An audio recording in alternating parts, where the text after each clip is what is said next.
Granny's, Abner. I believe that's our ring. Hi, Doggy's Lum. I believe you're right. Now, see. Hello, jot 'em down, store. This is Lum and Abner.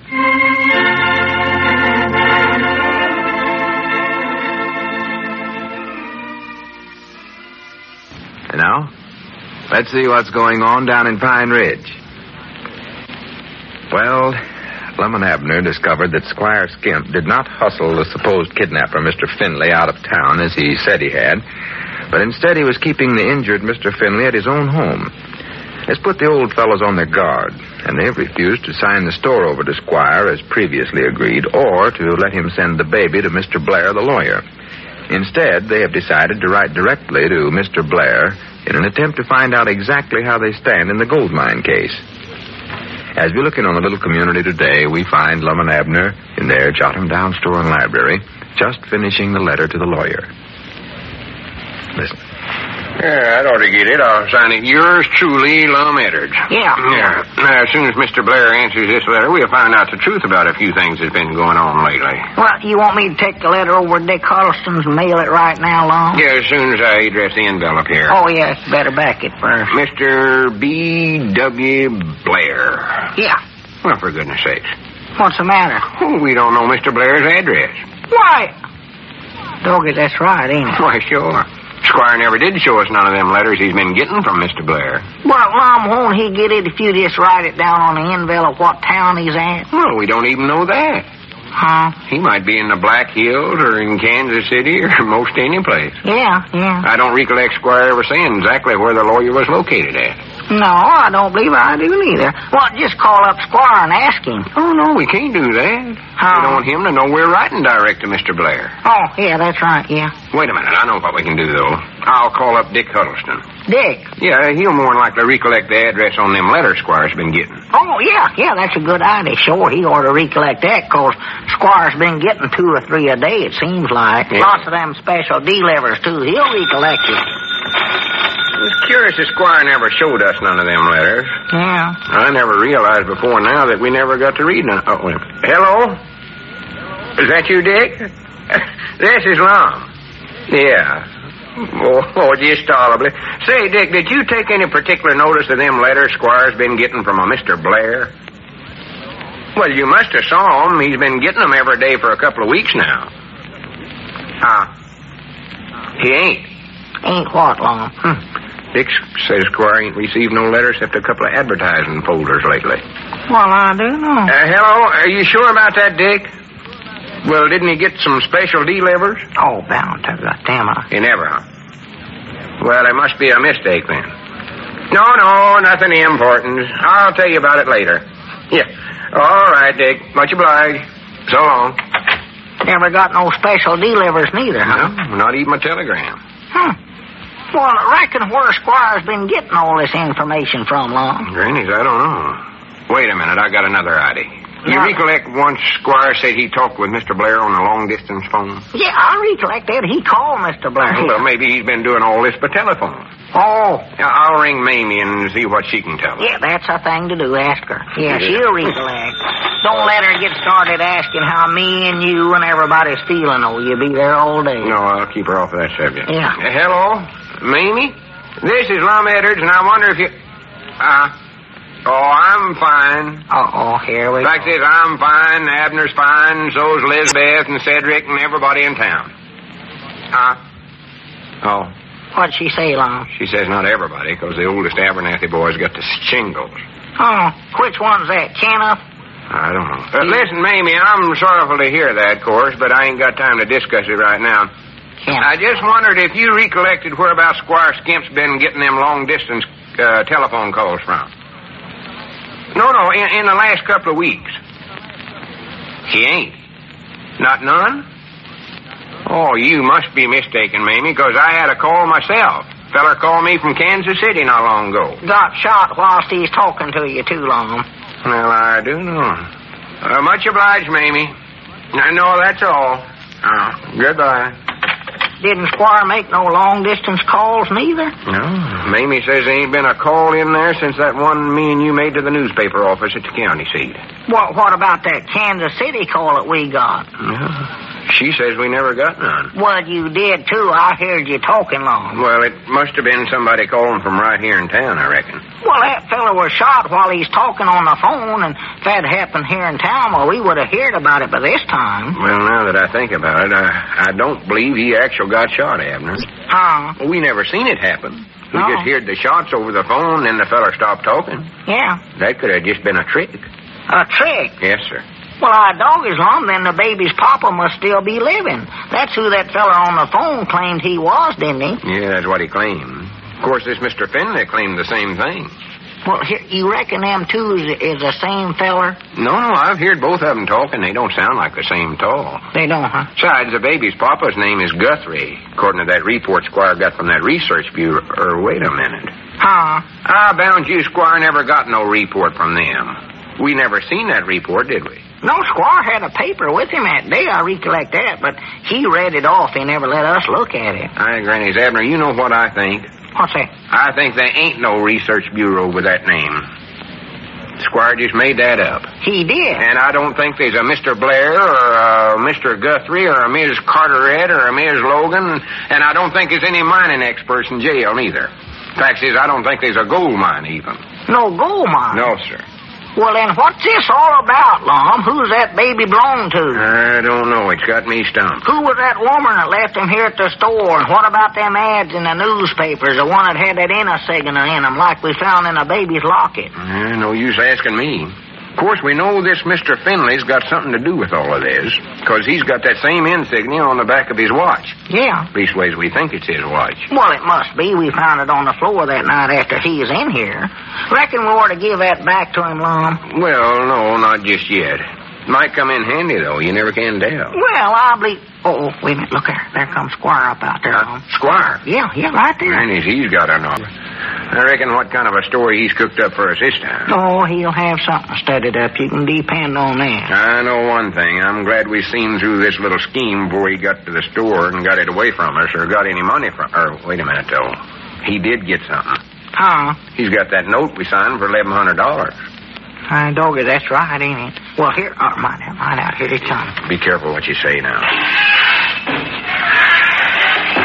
Well, good morning, gentlemen. Good morning. Yeah, morning, Squire. Morning, Squire. I believe I owe you men an explanation. Yeah, I reckon you do. But now I want you to understand that what I did, Lum, I did for your own good. You did? Yes, now, as you know by now, I didn't take Mr. Finley, or whatever his name is, out of town the other night as I intended to do. And the reason is that I discovered that Abner had injured him with that baseball bat a good deal worse than I had anticipated. Well, good. And I was afraid that if he was on the loose, or even in some police court, that he would cause you men a lot of trouble. Sounds interesting. So I took him home where I could help him recover and keep an eye on him at the same time. I didn't tell you this, Lum, because I knew it would only add to your worries. That's awful thoughty of you, Squire. And I must say, Lum, that you men have some worries. I got an urgent answer to my wire from BW this morning, and... You got another one of them, huh? Oh, yes. Now, he says if you men won't cooperate and sign those papers and turn the baby over to him, he'll drop the case right at this minute. And, of course, that means that you'll not only lose everything, but in all probability, you'll spend the rest of your days in the penitentiary. That's what he said, huh? Yes. Now, I called him long distance this morning and tried to talk him out of this, Lum, but it's no use. So here's what I'll be willing to do, just to help you men out. Huh? I'll tear up that note that you owe me if you'll sign the paper and let me send the baby to BW. Hey, Granny, Squire, will you sure enough do that? Why, yes, indeed. In fact, I'll do it right now, Lum. Now, I have your note here with me someplace. Let's see. That's insurance paper. No, here it is right here. That's a note that you signed, Lum. And I'll tear it up right now to show that I'm trying to be honest about this thing. Hey, Granny, is this Right the there. best thing that could have happened to us? Well, that's all right now. Now, here's a paper right here to raise the bail money to get those two men out of jail. And, as you know, this merely gives me the ownership of the store long enough to raise the necessary money.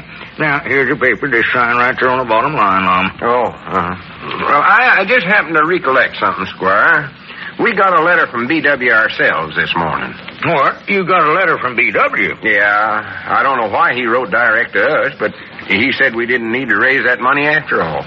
Told us just to forget it. Why, this is impossible, Lum. You couldn't have heard from him. Well, we did, though, didn't we, Abner? Oh, yeah, we got a hearing from him, I know, I think.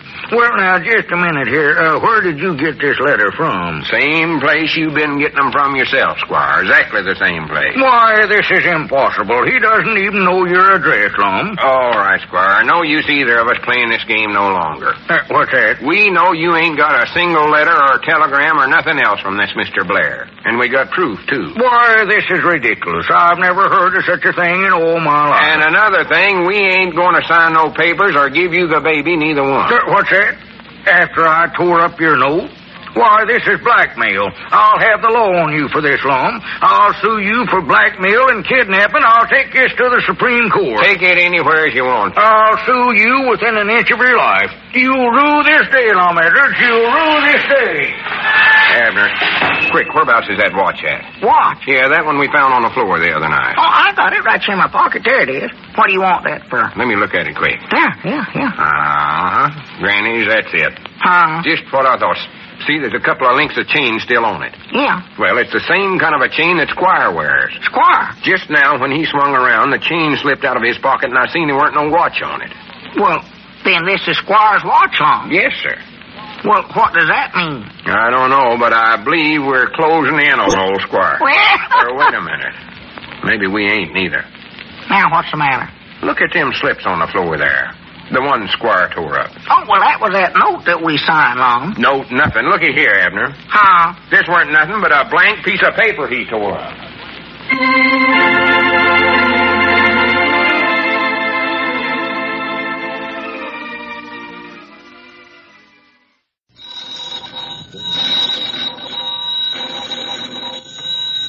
Granny's, Abner. I believe that's our ring. Doggies, Lum, I believe you're right.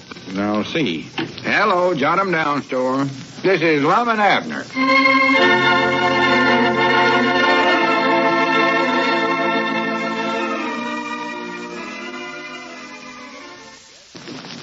And now, let's see what's going on down in Pine Ridge. Well, Lum and Abner have discovered that the watch, bearing the same insignia as that in the baby's locket, belongs to Squire Skimp. They have also discovered that the gold mine and everyone connected with it are non-existent, all being fabricated by Squire as part of a plan to gain control of the store. At least that's what the old fellows believe. However, one thing still puzzles them. Who does the baby belong to? As we look in on the little community today, we find Lum in the Jot 'em Down store. Abner, very excited, is just entering. Hey, Lum, something terrible's happened, Lum. Something terrible? Yeah, What is it? The baby's gone, Lum. Gone? Yes, sir. We got up this morning, and his crib was empty, and the screen was off the window. Oh, my goodness. He must have been taken early this morning, because Elizabeth got up and gave him a drink of water in the middle of the night. Granny's eyes have feared something like this had happened. I bound you I know who taken him, too. It was that Finley feller. Finley feller? Yes, sir, because I come by Squire's house on my way down here, and I seen the barn was open and that out-of-town car was gone. It was? Yeah, so I knocked at the door, but I reckon Squire was gone, too. I never got no answer. Well, did you ask his woman where he'd went to? Well, she ain't home, Lum. She's been over in Missouri staying with relays for the last couple of months. Oh, yeah, that's right. Well, I do know. Well, what can we do, Lum? We're going to find the baby. That's what we're going to do. Call up Cedric and tell him to bring his car over here right away. His car? Yeah. Yeah, I'll get him. I'll call him right now. Tell him to fill it up with gas. No telling how far we'll have to go. No. Wish we knowed for sure it was that Mr. Finley that taken the baby. Hello? Miss Weehunt? This is Abner Peabody. Is Cedric there? Oh, I see. Yeah, well, this is awful importance. I wish you'd wake him up. Yes, Mom. Here, wait a minute. Just tell him to bring his car over the store just quick as he can. Yes, Mom. All right, much obliged. Goodbye. Granny, is he still in bed? Yeah, him and some other fellers went hunting last night, and they just got in a couple hours ago. Oh. But she's going to get him up and send him right over. Yeah, good. Wish we knowed what direction to start out. Yeah. Oh, well, here, how about calling Frank Foster and ask him if he's seen anybody driving past his filling station early this morning? He opens up awful early. Yeah, that's a good idea. Wait a minute, Ro. Look who's coming up out there. Huh? Why, that's Squire. Yeah. How he's got enough arm to come in here, I'll never know. All right, doggies, we'll find out what happened to Mr. Finley, though. I bound you that Squire's got a hand in this kidnapping, too, you know. Find out. Well, good morning, gentlemen. Good morning. Yeah, morning, Squire. Whereabouts has Mr. Finley went to, Squire? What's that, Abner? I say, where's Mr. Finley? The baby's been kidnapped, and I bound you it's that Finley feller taking him. Well, to be honest, yes, you're right, Abner. Only now, it wasn't kidnapping. Aye, Grannies, that's all we want to know. Abner, get on the phone and call the police at the county seat. Tell them to start looking for Mr. Finley. Now, wait just a minute now, Lum. Give him a good description of him and the car both. Yeah, I'll get him. And tell him he's got a baby with him. Well, hold on, Abner. Now, wait a minute. Now, don't pick up that phone. Now, let me explain a few things here first. This ain't no time for explaining. Go on, Abner. Well, now, just a minute now. Finley is actually the baby's father. The baby's father? Yes. So, you see, Lum, he can hardly be accused of kidnapping. You remember that story that he told you about being in Australia with his wife? Yeah. Well, that was true. You see, I'm an old friend of the Finleys. I used to know his father in show business. So when Finley and his wife took this trip, why, they needed someone to take care of this baby. And they wrote me and asked if Mrs. Skimp and myself would take care of it for the time being. And I accepted, not knowing that Mrs. Skimp planned to spend a longer time in Missouri. So the baby arrived, and I was just stuck, that's all. Well, just a minute, though. That baby was left with us. Well, yes, I know, Lum. In fact, I hired the woman that brought him in here. You did? Yes, I knew the baby couldn't be in better hands than yours. So I just decided to let you men and Mrs. Peabody take care of the baby. For goodness sake. But I thought that we'd get some fun out of it, so I played this little joke on you. Joke? This weren't no joke. It was a scheme to get the store away from us, and you know it. No, now, Lum, tut. Now, let's not let a little misunderstanding alter our feelings and make us say things that we'll regret later. This ain't no misunderstanding, no. I know what I'm talking about. Yeah, what about that watch of yours, Squire, the one with the same insignia on it that was in the baby's locket? My watch? Did I lose that in here? Yeah. How about that insignia business? Well, you see, Lum, I put that locket on the baby myself. In fact, it was a locket that I wore when I was just a mere child. And the insignia is the crest of an organization that my father once belonged to, the Seaside Mandolin and Boating Club. Seaside Mandolin and Boating? Yes, that was an organization he took a great deal of interest in, Lum, and so he had the little locket made up with that insignia, and then when he died, I got the watch here that also had the same insignia in it. Grannies, I thought that was a royalty crest of some kind. No, Lum, it was a gentleman's club that my father belonged to. Well, how did that insignia get in the newspapers and all that? Well, you see, I hired an old friend of mine to do that, Lum. He was also the one that called you up one night, Lum. He was? Why, yes, that was all part of the joke. I'm sorry that you men aren't taking this in the same humorous spirit that it was conceived in, however. I suppose you got us to sign that $1,100 note in a humorous spirit. Well, at the time, yes, that was just a mere jest, yes, Lum. Well, how about yesterday when you told us you was tearing up the note and then you tore up a blank piece of paper instead? Oh, that. You done that to try to get us to sign the store over to you, and you know it. Now, wait, now, just a minute now, Lum. That was an accident, pure and simple. I merely got hold of the wrong piece of paper by mistake and never realized it till later. Prattle. And another thing, now, wait now, Lum. Let me talk now. I'm coming to the bad news right now. Bad news? That's all we've heard around here for 2 or 3 weeks. Well, I hate to tell you, Lum, but I'm afraid you're going to hear some more. You see, when young Finley left here this morning, he wasn't exactly what you would call a happy man. Well, I don't reckon he was. No, somehow he, too, failed to see the wisdom or humor of my plan. And, more than that, he failed to appreciate getting his head bashed in with a baseball bat. So, before he left, he threatened to take me to court. To court? Yes, unless I was willing to make a settlement of $500 for damages. I'm glad he done it. Well, maybe you won't be so glad, Abner. Inasmuch as you were the one who administered the blow with the bat, I feel that it is your responsibility to pay this $500. Our responsibility? Yes, indeed I do, Lum. But now, just to show you that I bear no ill feelings and am still a good sport, I'll make you this proposition. You pay the $500, and I'll return you your note. Otherwise, I'm afraid I'll have to hold you men to that note. But just a minute, Squire. You said that was all part of a joke. Lum, that note is properly signed by you, and it's a legal document that'll stand up in any court. Now, what's your choice, gentlemen? Yeah, looks like it's just one choice there, and that's the Yeah, wait a minute. There comes somebody in it. Oh, yes, Cedric. Boy, am I sleepy. Sleepy? Yeah, what was it you fellers wanted? Oh, why... Well, nothing, I reckon now, Cedric. Just a mistake. A mistake? Yeah. Oh, doggone it anyways.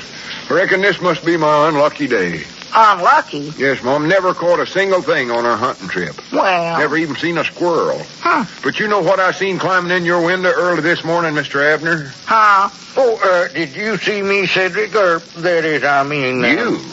Was you the one that climbed in and got the baby, Squire? Yes, Lum, but now Finley practically forced me to do that. Granny, that's all I want to know. Abner, get on the phone and call the police at the county seat. Police? Tell them to come out here and arrest M.K. Skimp for housebreaking. Housebreaking? Now, see here now, Lum. Wait just a minute Go now. ahead, Abner. I'm doing it. Hey, but now, Lum, you can't do this. Now, wait a minute. Now, wait, gentlemen. Let's talk this over now. Too late to talk things over now. Hurry up, Abner. Hello, Mamie? Just a minute, Mamie. What'll I tell her, Lum? Well, we'll leave that up to Squire. Now, here, wait a minute now. I'll tell you what I'll do. Just to show you that I'm a reasonable man, I'll return your note. I've got it here with me someplace. Let's see, where is it? There's a trustee. From Rockefeller. Let's see. Tell Mamie to hold on a minute there, Abner. Yeah, hold up on a minute, Mamie. I'm fine. Yeah, Lum's fine, too. Here it is. Right here. Yes, now there's your note. Here, take it, Lum. Yeah. Now, how about the $500 settlement? Oh, tut, Lum. I'll take care of that.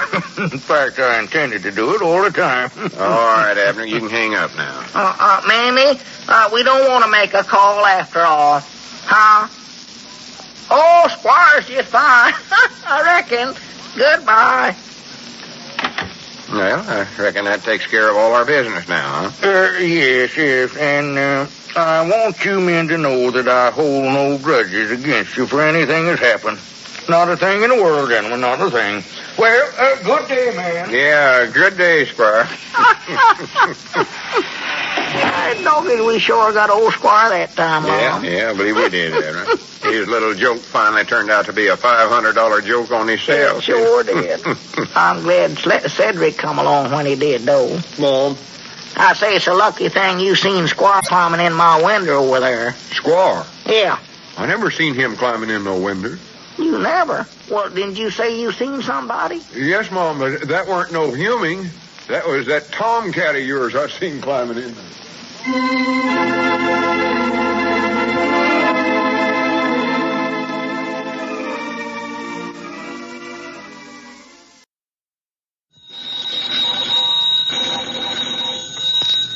Granny's, Abner. I believe that's our ring. I dog his Lum. I believe you're right.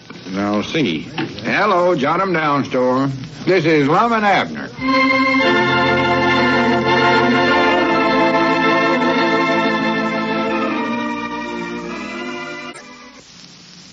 And now, let's see what's going on down in Pine Ridge.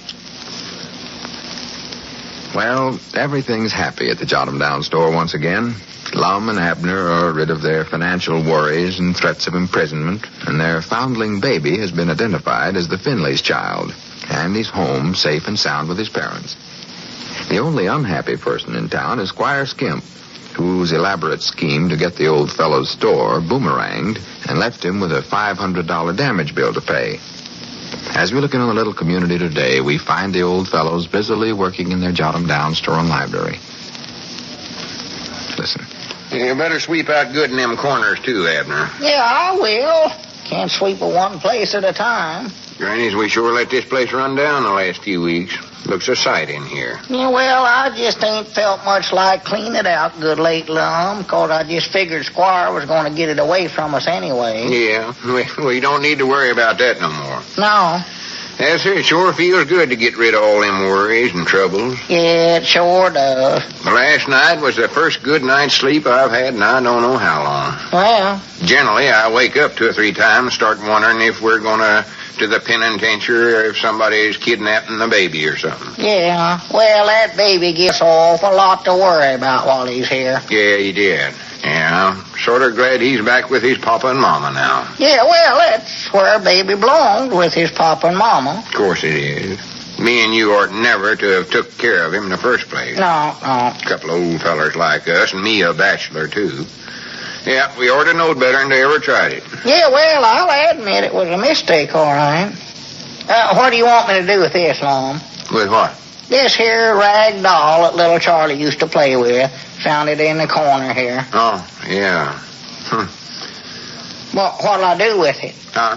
What Excuse me. I guess I never heard you. Uh-huh. Why, I don't know. I reckon you might as well throw it away. We won't have no use for it now. No, I reckon not. Recollect how little Charlie used to drag this doll around by one leg. Yeah. Then he'd stop and sit on it and look up and smile. Yeah. Yeah. Most generally, he'd have molasses all over his face. He was a cute little rascal. Oh, boy. Yes, he was. Recollect the time. Abner, we ain't got time for such foolishness as this. Oh. Throw the doll away and get back to work. Yeah. We got to get this store straightened up. Yeah, you're just right. Got to get it straightened up, yeah. Look at them shelves of canned goods there. If that ain't a terrible sight, I never seen one. Why, we got everything jammed in the top shelves and nothing at all on them bottom shelves. Well, we had to do that on account of little Charlie. Huh? He always taken everything out of the bottom shelves he could reach up that high. Oh, yeah, that's right. Well, that shows right there what a nuisance he was. Oh, yeah. Yeah, he was a nuisance, all right. Spilled everything he got his hands on. Yeah, awful clumsy. Yeah. Orton never had him round the store. Of course not. Well, I do know. Look here, Lum. What is it?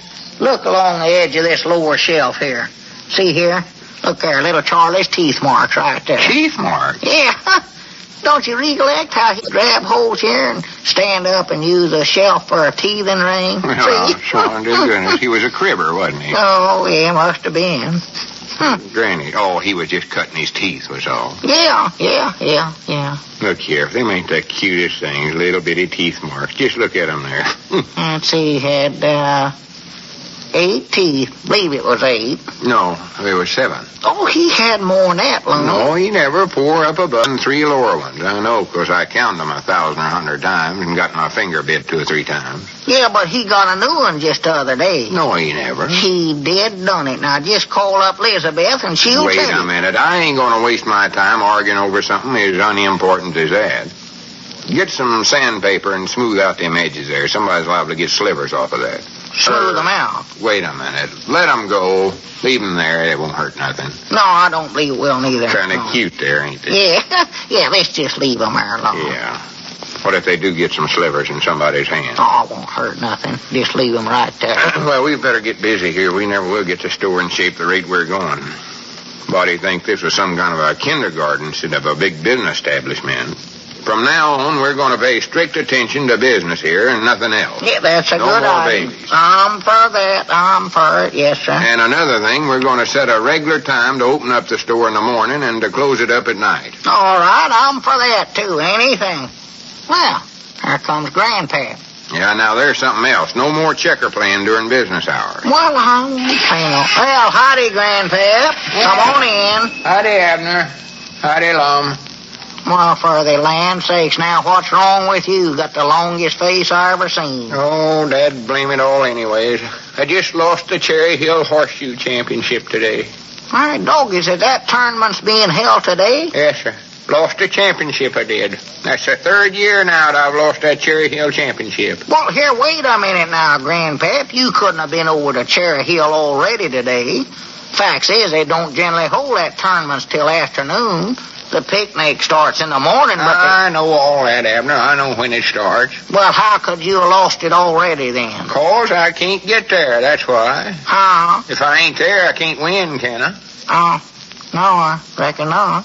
Well, why can't you go? Well, I was aiming on going. Me and Charity is going to ride over with the sea strunksies, but they can't find nobody to leave the baby with, and so I just can't go. Well, why don't you just go with somebody else in? I can't find nobody else. Cedric and his pa's going over, Caleb, but they already got a load. Well, how about Frank Foster? Oh, he ain't going this year. I tried him. Saving on tars, he says. No. Well, let's see, ought to be some way to get you over to Cherry Hill. Oh, I could have went over there with old Grandpa Masters and that old hack of his, but you know what them tars looks like on his car. Yeah. I spent the day fixing flat tars. Yeah, that's just about right. No, I wouldn't ride Grandpa no way. He can't see good. Abner, I believe I'll run over to Dick Huddleston's store and see if the mail's come yet. Yeah, sure. Go ahead, Lum. I'll be back directly. Yeah, well, don't hurry. Take your time. Toby's Grandpap, I'm glad he's gone. Now I'll tell you how you can get to that tournament. You will? Yes, sir. How am I going to do it? And you'll see. Now, just listen to this phone call here. I didn't want to make the call in front of Lum. Why not? Well, I just didn't want him to know. This is just what I need to keep from being sorrowful about little Charlie being gone. I just can't get him off my mind. Well, what are you aiming on doing, Abner? Why, I'll tell you now. Hello? Huh? Oh, excuse me. What's the matter? Somebody else on the line. Well, what are you fixing to do, Abner? What are you up to? Tell me. Well, Grandpap, you'll see now, just as soon as I make this call. What time does that tournament start today, Grandpap? 2:00 p.m. sharp on the dot. Oh.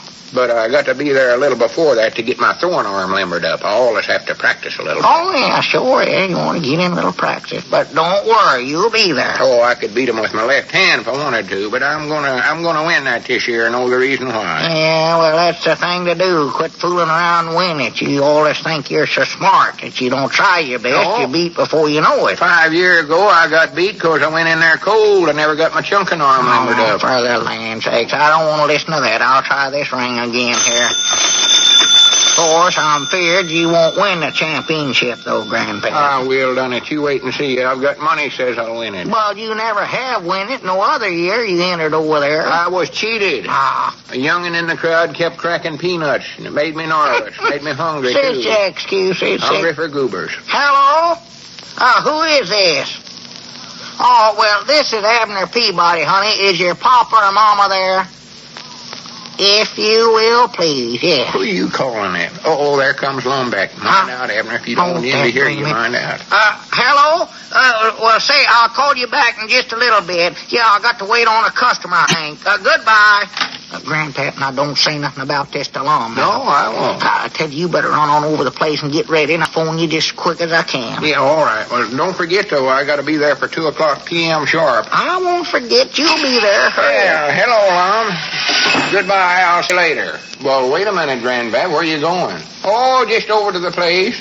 Oh, well, stay there, Grandpap, because I might want to call you about something. Yeah, all right, Lum. So long. What do you want to call Grandpap about, Lum? Oh, nothing. Well, what is it? I don't know, Abner. Can't hardly recollect what it was myself now. Nothing important, so. It ain't, huh? No, say, Abner, I wonder if you'd mind watching the store the rest of the day. I got some importance business to take care of. Would you do that for me? Well, I'd love to, Lum, but I don't much believe I can today, hardly. You see, Elizabeth wants me to come home and help her, I think. Well, that can wait. The store's more important. Well, this can't wait, though, Lum. I've got to get over she fell down the well, and I got to run over and get her out, Lum. Fell down the well? Yeah, sure as a whirl. Abner, look me square in the eye. She didn't fall all the way down, just halfway, I think. Oh, how can anybody fall halfway down a well? I don't know. That's why I want to get over there. I want to find out myself. She done it, though, somewhere. I know she did. Abner, that's ridiculous. You know good and well you ain't telling me the truth. Why, Lum?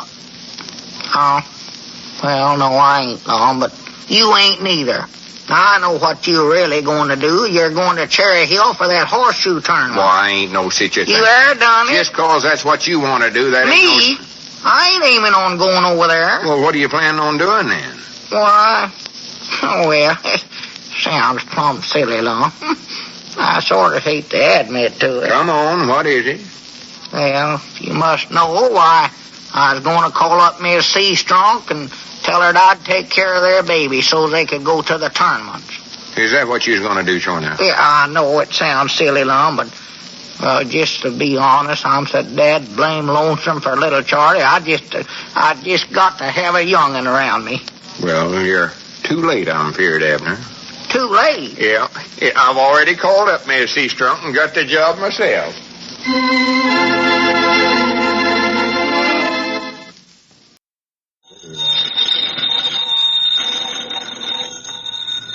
Granny's, Abner. I believe that's our ring. Aye, Doggy's Lum, I believe you're right.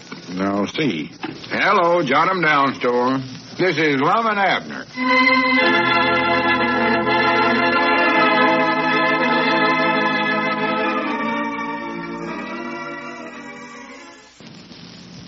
And now, let's see what's going on down in Pine Ridge. Well, things are running along at an even keel in the Jot 'em Down store once again. The old fellows have admitted to each other how much they missed the little boy they took care of for the last few weeks, and they're trying now to overcome their loneliness by working hard, getting their store back in shape. As we look in on the little community today, we find Lum trying to balance the company's books, while Abner is talking on the telephone.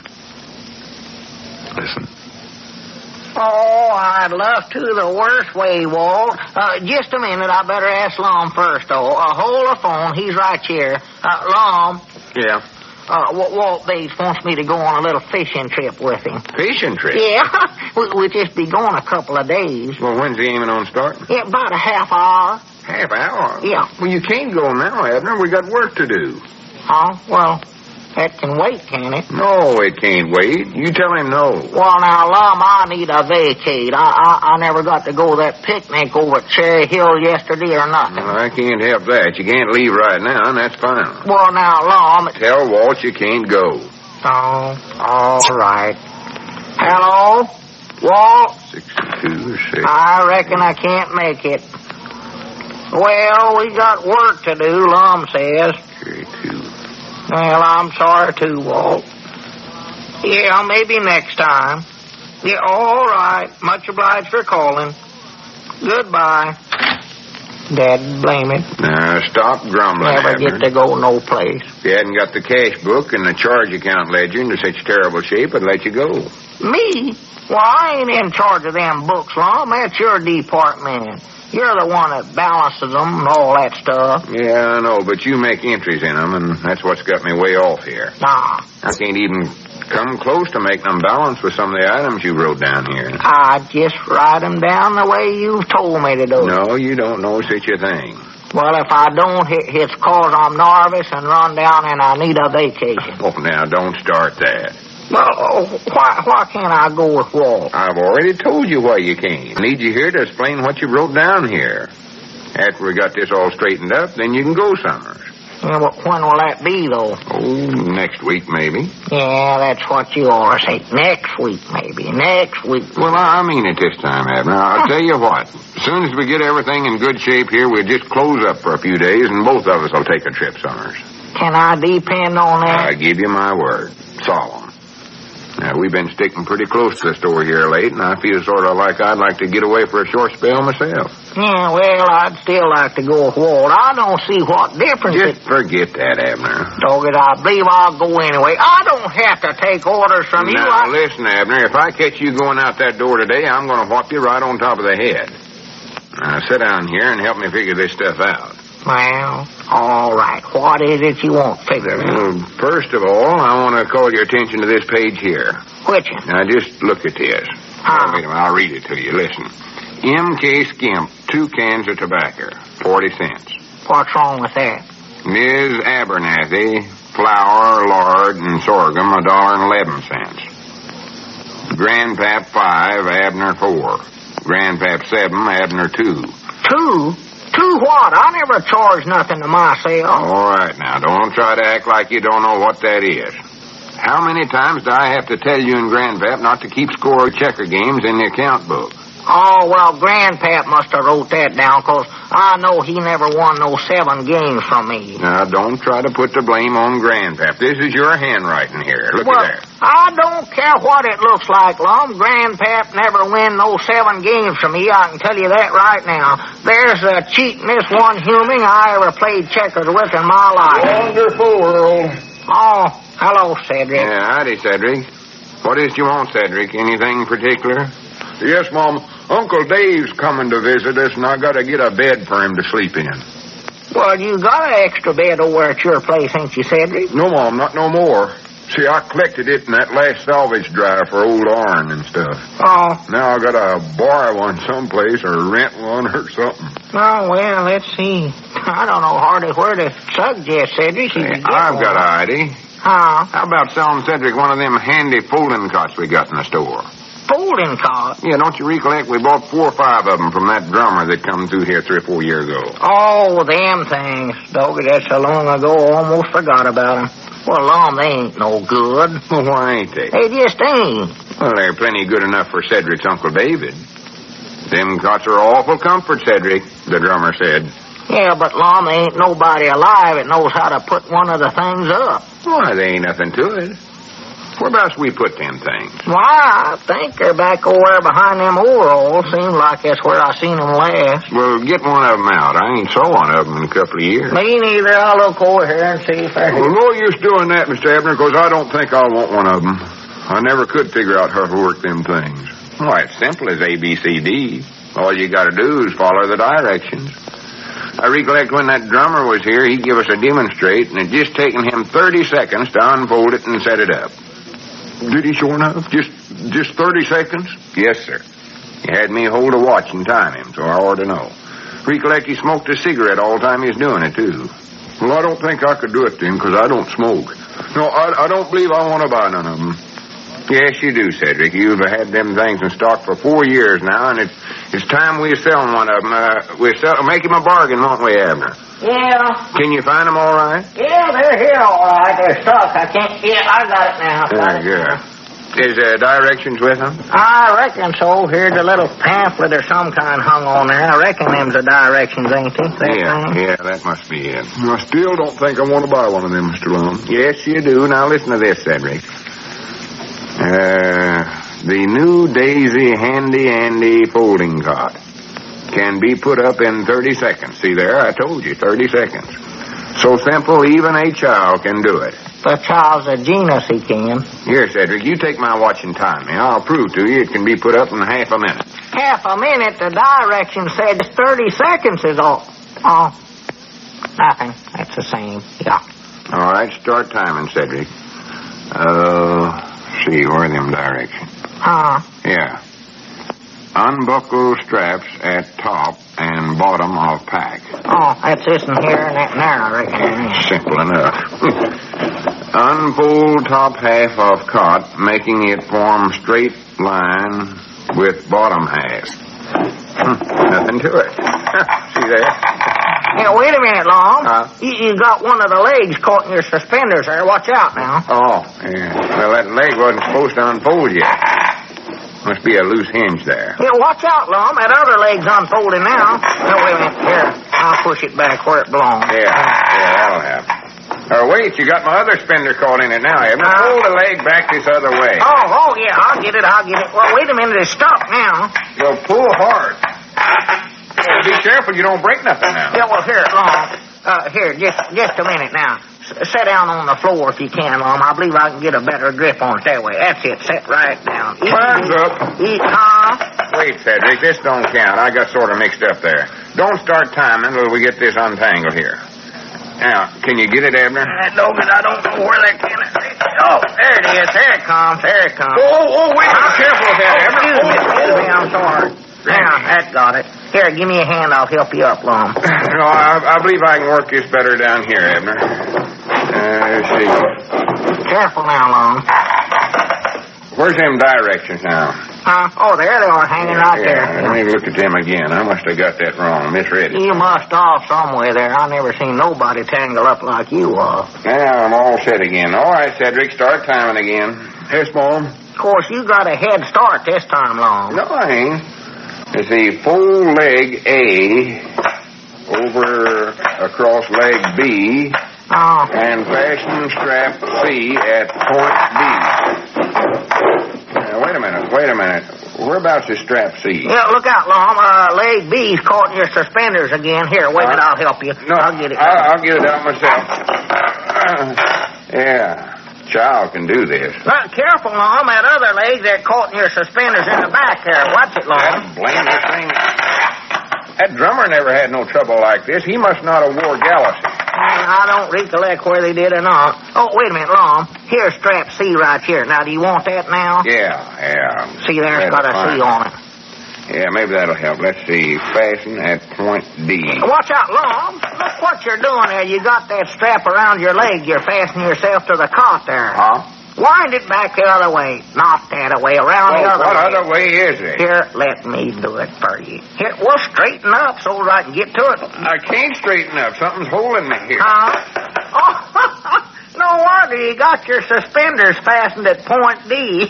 Wait a minute. See if I can get this undid. Time's up. Oh, hush up, Cedric.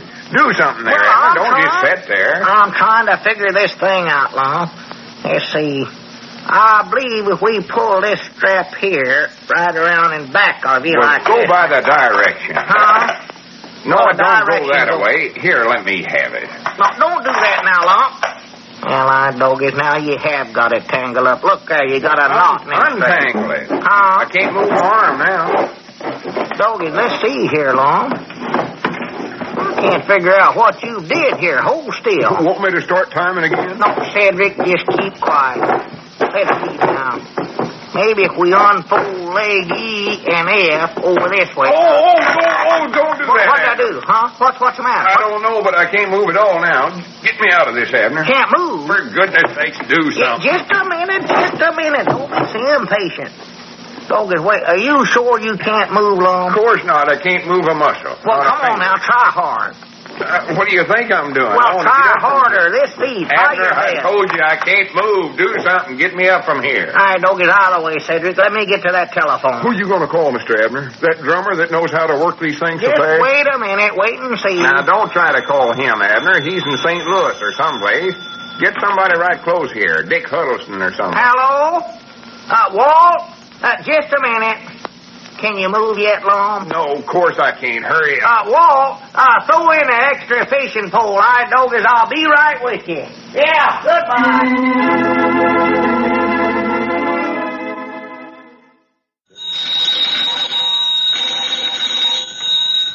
Granny's, Abner. I believe that's our ring. All right, doggies, Lum, I believe you're right. Now, see.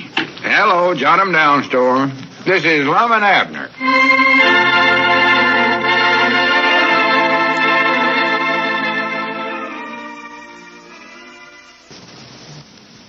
Now, let's see what's going on down in Pine Ridge. Well, now that Lum and Abner have got their store back in order and everything running smoothly, they have decided they need a change of some kind, something that will give them a new lease on life. And so Lum has promised Abner that they'll close up the store for a few days and take a short trip. As we look in the little community today, we find the old fellows in their jot-em-down store and library trying to decide where to go. Listen. Hey, doggies, Lum, here's something that might help us figure out where to go for our vacate, you know what? Yeah, what's that in? Why, it's a handbill telling about a traveling agency. I found it stuck in the door this morning when I opened up. Traveling agency, huh? Yeah, the Midwest Economy Travel Agency. Let us plan your vacation. Ride in our modern, streamlined bus. One price covers everything. Granny, that sounds pretty good, don't it? Yeah. Yeah, maybe we ought to write to him, Abner. Does he give you the address there? Oh, let's see, I never paid no attention. Yeah, here it is. Pine Ridge, Arkansas. Well, for the land's sakes, Lum, that's right here in town. Oh, I've never heard of it before. Me neither. That's what it says. Oh, look there. Pine Ridge, Arkansas.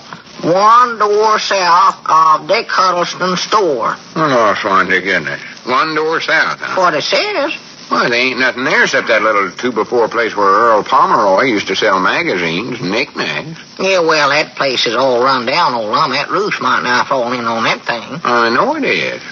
Doggers, maybe they built a new place there. Well, how could they do that? We would have saw them doing that. Yeah, sure they would have. Well, maybe they just moved in there temporary just till they can build a new big building of some kind. Could be, might be, yeah. Yeah. I believe I'll run across the street and see them. Might get a good idea from them for our vacation trip. Why, sure. I hope they're open for business. Well, they ought to be. They got these handbills passed out. Yeah, well, I'll run over and see. I won't be gone long. Yeah, well, hurry back now. I'm anxious to get started on our vacate now, Long. Yeah, I will.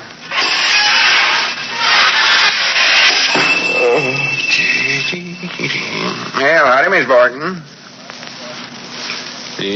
Howdy, Grandpap. Well, howdy, Lum. Whereabouts you going? Oh, just across the street here. Morning, Miss Levin. Well, good morning, Lum. Oh, howdy, Dick. I understand you got a new neighbor.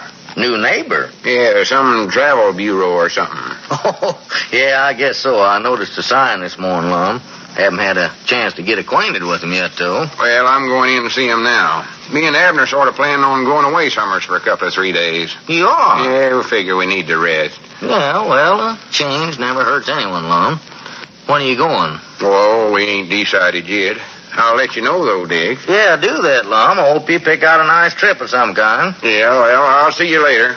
Howdy, Miss Abernathy. Howdy, Squire. Well, good morning, Lum. Good morning. Wonderful morning. Yeah. Well, howdy, Dick. Oh, hello, Squire. Just wondered if there might be any mail for me. Yes, I'll look at the card or something. Yeah, howdy, Mousey. Oh, well, hello, Lum. Come on in. Are you figuring on taking that trip, too? I know, sir. Well, what are you doing here at the travel bureau, then? Well, you see, I work here, Lum. You do? Yes, Well, good for you, Mousey. Whereabouts is the manager? I'd like to speak with him. Well, you're speaking to him right now, Lum. Huh? I'm the manager. You are? Yes, sir. Well, then let me talk to the owner. Well, I'm that, too. Well, I do know. Yes, sir. You see, we just opened up this morning, Lum, and already this office seems just like a mother to me. Well, that don't surprise me none. Oh, I just love the rugged life of a travel agency man. Well, tell me, Mousey, do you actually have these trips all planned out in a streamlining bus and all that stuff? Oh, yes, sir. See, all you do, Lum, is just pay one price, and that includes your meals and lodging and everything. Pay it right here, yes, sir. Well, if that's actual so, that sounds pretty good. Whereabouts do these trips of yours take a feller? Oh, we've got them going everywhere, Lum. All over the country. Let me run through our files here and make some suggestions to you. Yeah, run through your files there. I'm curious to know where all you go. Yes, sir. Well, now, here's one. You could take trip 16B, or 21K, 54X, 81M. Well, I can't tell nothing with them numbers there. Well, that's the numbers of the different trips, Lum. That shows where all they go. 73W and 62F or 37J. Well, where do some of them go to? Oh, well, California and Florida, rock-bound coast of Maine, the pine-covered hills of Oregon, everywhere, Lum. Well, let's see. Granny, this is fun. I believe we'll take 73W. That sounds like a gooder. Did you say 73W? Yeah, where does that one go to? Well, we recommend 16B, Lum. Well, I don't think I'd want that. It don't sound so good. I want that 73W.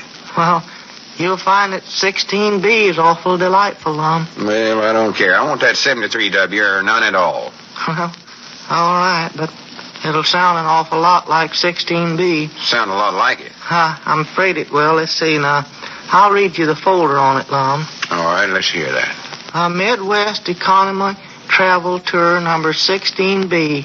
Price $6.95. Now, isn't that reasonable, Lum? Yeah, but just a minute. I told you I didn't want 16B. Well, I'm afraid you'll have to take that, though, Lum. See, it's our best one. Well, in fact, it's the only one we've got planned out so far. Oh, I see. I ought to figured something like that. Yes, sir. Well, whereabouts does this one take us at 16B? Oh, clear to Cherry Hill and back. Cherry Hill? Yes, sir. Well, Grannies, we want to go somewhere further than that on our vacay. Well, it'll seem farther when you travel with us, Lum. Well, I wouldn't be surprised. But we don't want that trip. Well, you'll find it's very delightful.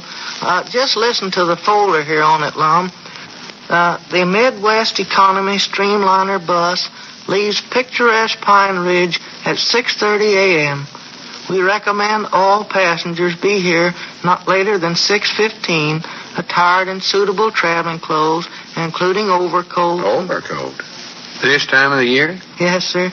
You see, well, the bus is sort of an open bus, I guess you'd call it, Lum. Open? Yes, sir.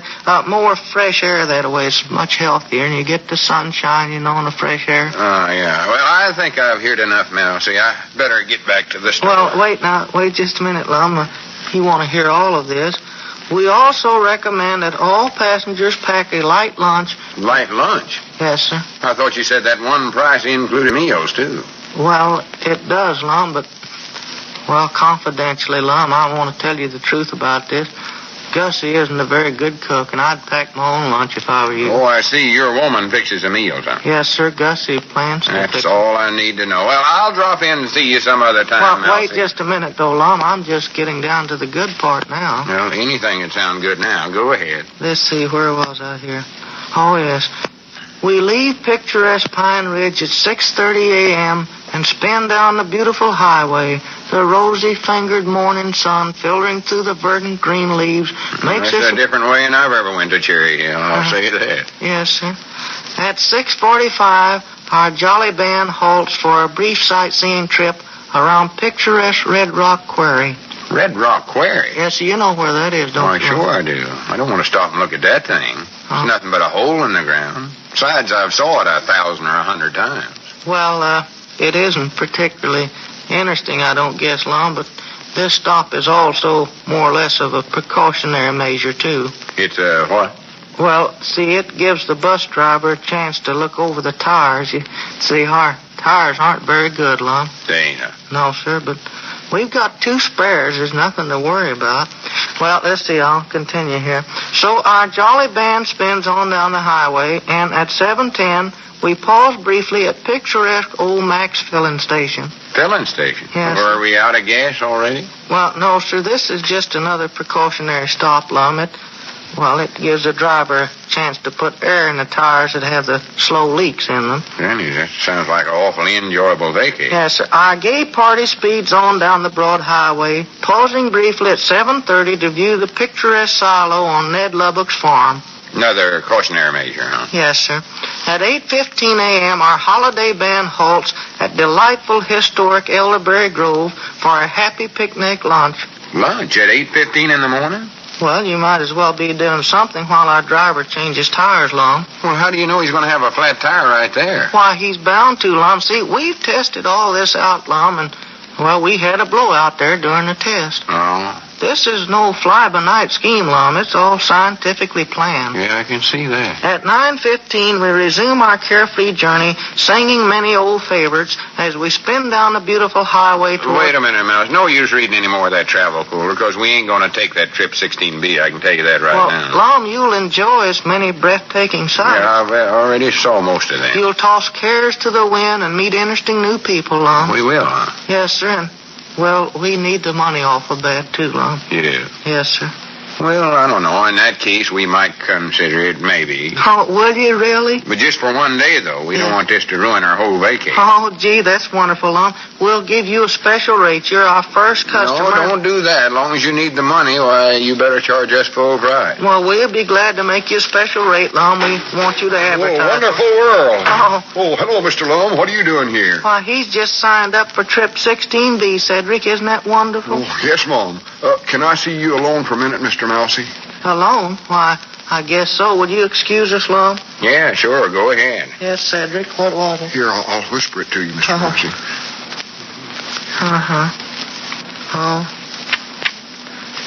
Lum, Yeah? I'm afraid you can't take trips 16B. I can't. No, sir. Why not? Well, my bus driver just now informed me that he's blown out 3 more tires on his car.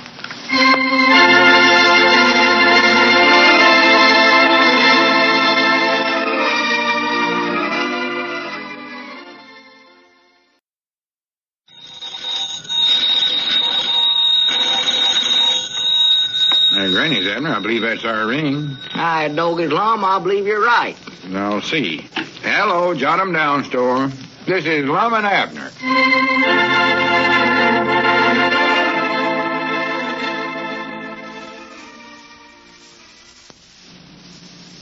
Now, let's see what's going on down in Pine Ridge. Well, Lum and Abner still haven't figured out where to spend their vacation. The Midwest Economy Travel Agency turned out to be nothing more than a new company formed by Mousey Gray, offering only one vacation tour, a round trip to Cherry Hill. And even that possibility vanished with the discovery that the company's streamlined bus, which was Cedric's car, had 3 flat tires. As we look in on the little community today, we find the old fellows in their jot-em-down store and library discussing the matter of a vacation. Listen. Well, let's see. We might go down to Texas and visit my brother-in-law, Fred, down there along. Fred? Yeah. No, I don't want to visit no relays. I want to enjoy this vacation. Yeah. Well, let's see. I tell you, how about going to Chicago and seeing that there Columbian Exposition?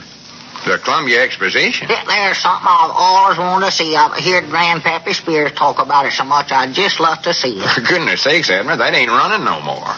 It ain't. Of course not. They closed that up a long time ago. Well, I do know. Just couldn't make a go of it, huh? No, they done all right with it, but them things just runs for about a year or so.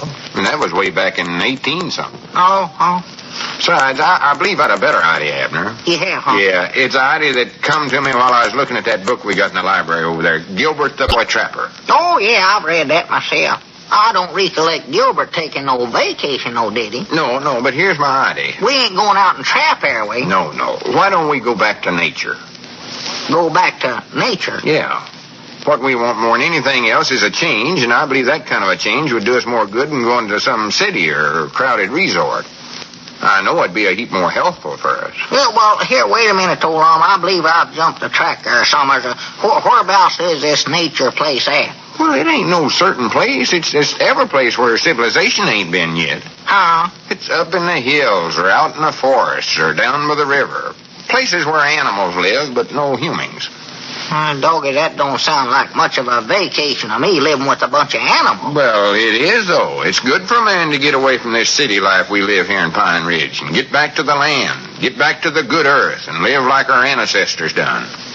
Like who done? Our ancestors. I never heard of them.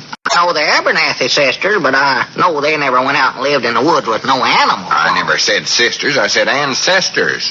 That means our forefathers. Forefathers? Now, don't tell me you never knowed you had forefathers.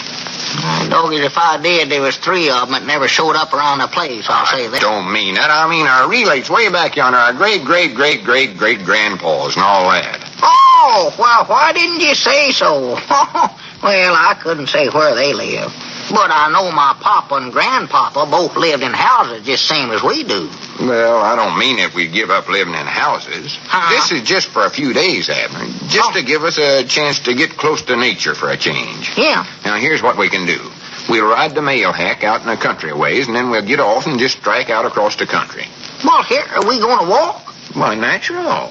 Fact is, to do this right, we ought to walk barefooted. Barefooted? Yes, sir. Of course, I've got sort of tender feet, so I think I'll wear my shoes. Leastways to start out with, but now you can wear you don't have to wear no shoes. Lum, I don't much believe I'll take no vacation this year. Now, yes, you will, Abner. It'll do you good. Give you a fresh outlook on life. And sore feet, too. Well, we'll strike out through the brush, eating berries off of the bushes and roots that we dig up out of the ground. Roots? Why, sure. Ain't we going to take no grub along? Of course not. We ain't taking nothing along. We're going to learn to live by our brains and bare hands. Bare hands, huh? Yes, sir. I believe that's better for me. Are we going to wear any clothes on this trip at all? Oh, sure, a few. What I wish we could wear is a couple of leopard skins, but I don't know where in the world to get none. Well, if I find out, I ain't going to tell you. I'll tell you that. We might be able to catch a couple of wildcats and skin them. I don't know. Now, how are we going to catch wildcats if we don't take nothing along to catch them with? You said we wasn't taking nothing with us, didn't you? That's right. We just have to learn how to stalk the animals and then leap on them when they ain't looking. Yeah, that'd be a lot of fun. I'd like to leap on a wildcat when he ain't looking. I reckon springing at them from out of a tree would be the best way to do it, come to think about it. Gilbert done that once when he lost his gun or something. Dog it, I wish Gilbert was going along with us on this trip, you know it? Oh, we don't need him. All you need to get along with nature is common sense and strong hands. Grannies, I can't hardly wait to get out there in the wilderness amongst the peaceful trees, far from this sordid civilization. Lum, you must have been reading some other book besides Gilbert the Boy Trapper. I don't recollect none of that in there. Well, I did read another book, come to think about it. A feller named Thoreau, I believe. Oh? He had some good ideas, too. I'll say that for him. Well, if I was having my druthers, Lum, I believe I'd just rather go down to Texas and visit old Fred for a few days. No, visiting Fred ain't going to uplift your spirits none, Abner. He's a fine man. This nature idea is exactly what we need. We get soft sitting around the store here. What we need is to get out and rough it. Well, I don't mind roughing it particular long, but I think we're carrying this a little too far. Prattle. This is something every feller ought to do at least once a year. Get back to the soil. Live in the open. Just think, when night comes, we won't crawl in an old stuffy bed in a stuffy house. What do we do? Well, we'll make us a bed out of branches and leaves.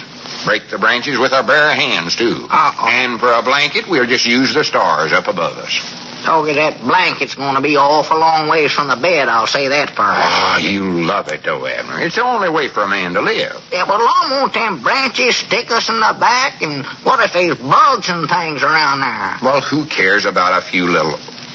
Grannies, there might be bugs or something, mightn't they? Why, sure there will be. Well, what we might do, just take along a mattress to sleep on. Just a little one, though.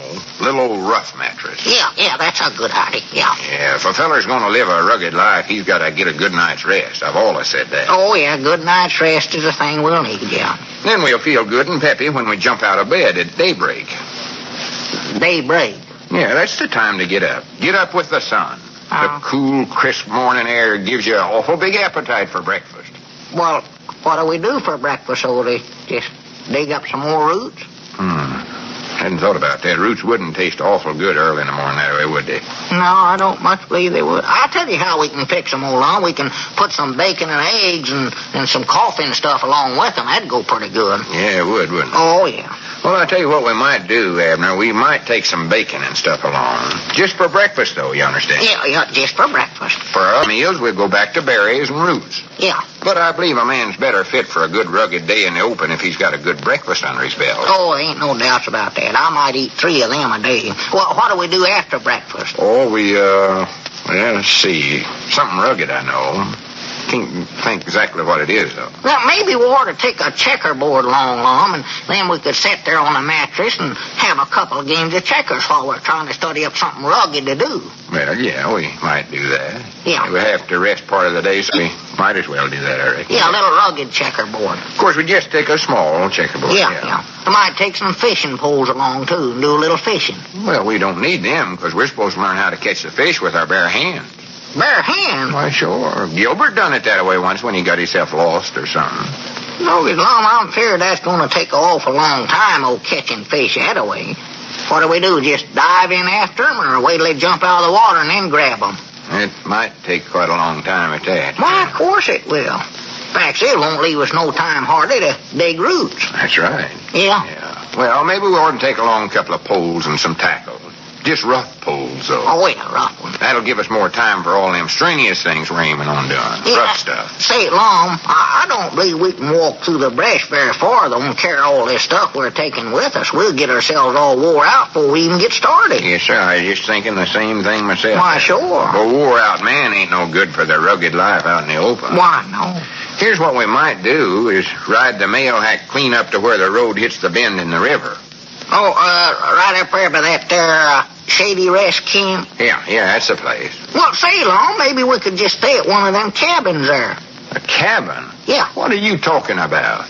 Well, I just figured that away. Why, we won't have to lug that mattress along, and then we wouldn't be so wore out, and we could do more of them rugged things you're talking about. Well, Grannies, I believe you got a point there, Abner.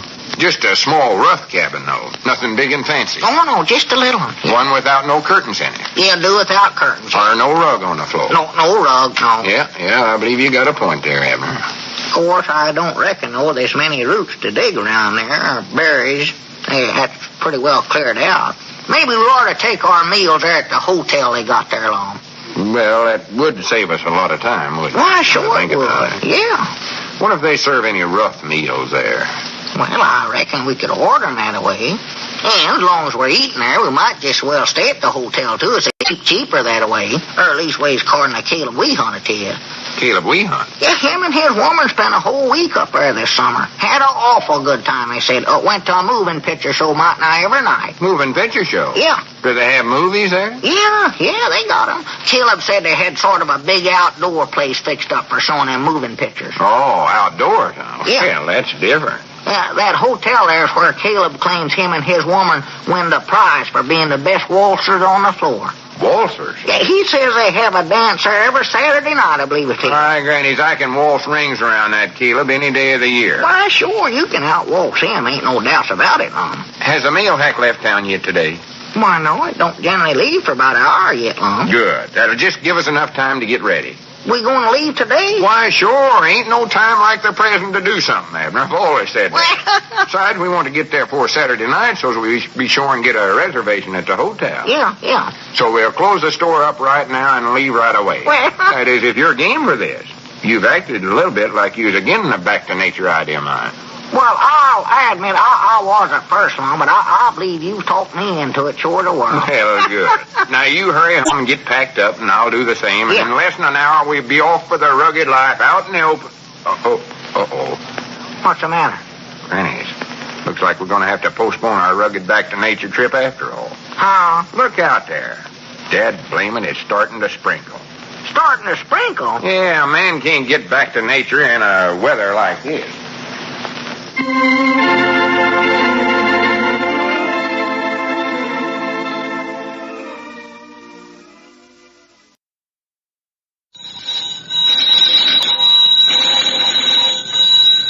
Grannies, Abner, I believe that's our ring. Aye, doggies, Lum, I believe you're right. Now, see. Hello, jot 'em down, store. This is Lum and Abner.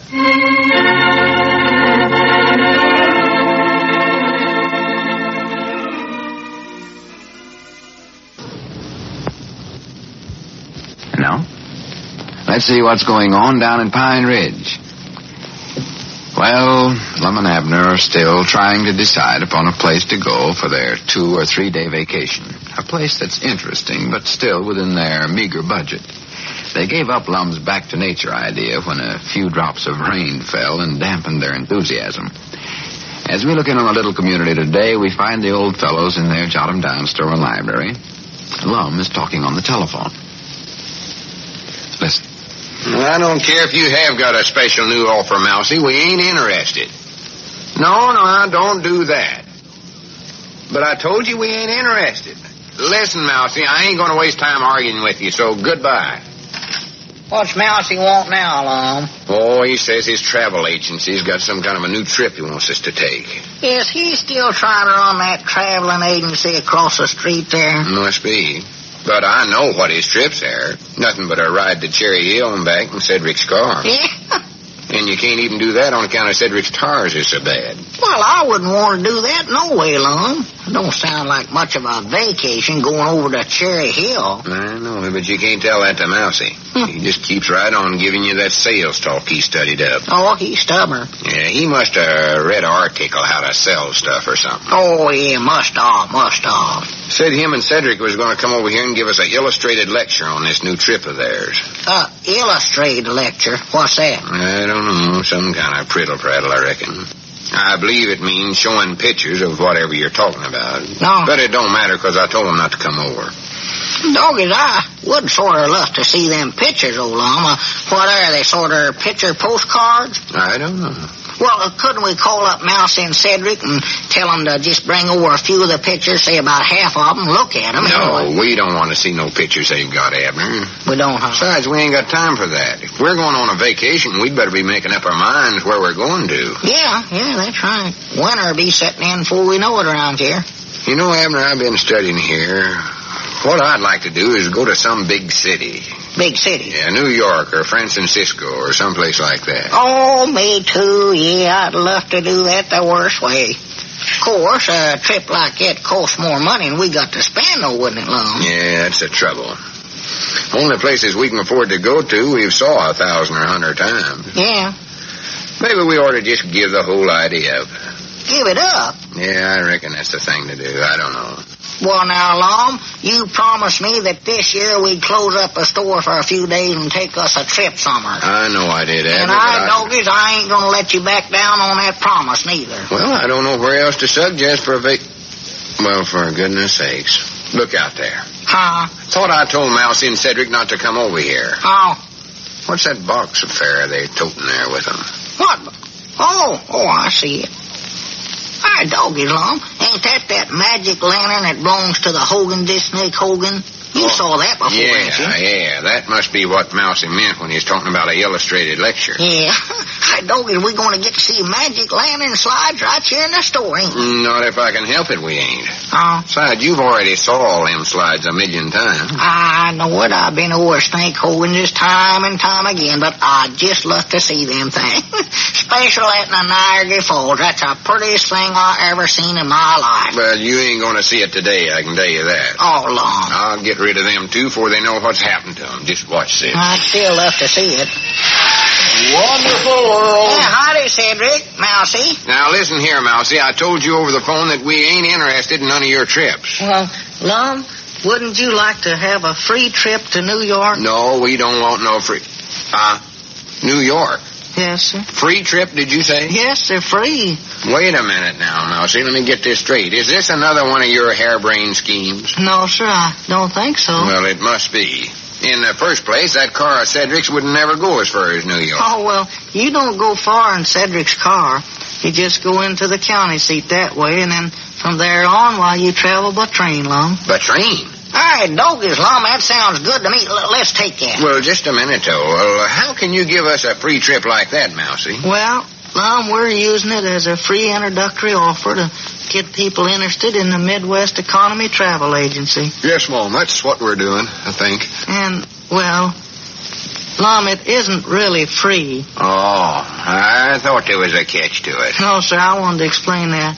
The trip will cost you $5. $5? Yes, sir, that's to cover all minor costs such as correspondence and making all the arrangements. We make all the arrangements for you. And gasoline, as far as the county seat, we send you there in Cedric's car. Yes, Mom, correspondence and arrangements and all that. Yes, Mom. All right, doggies, Mousey, you mean we can go to New York for just $5? Yes, sir. All expenses paid. Granny's, Mousey, I don't know how you can do it, but you just got yourself your first 2 customers. Whereabouts do we sign? Well, first we want to give you the illustrated lecture, Lum. Oh, you don't need to do that, Mousey. You've already sold us. Well, now, we want to do this thing right, Lum.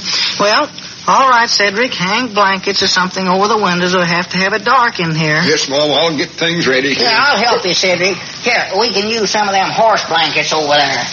Doggies, ain't nothing I love better than them magic lantern slides. Now, wait. No use us looking at them slides, Mousey. I already said we'd take the trip.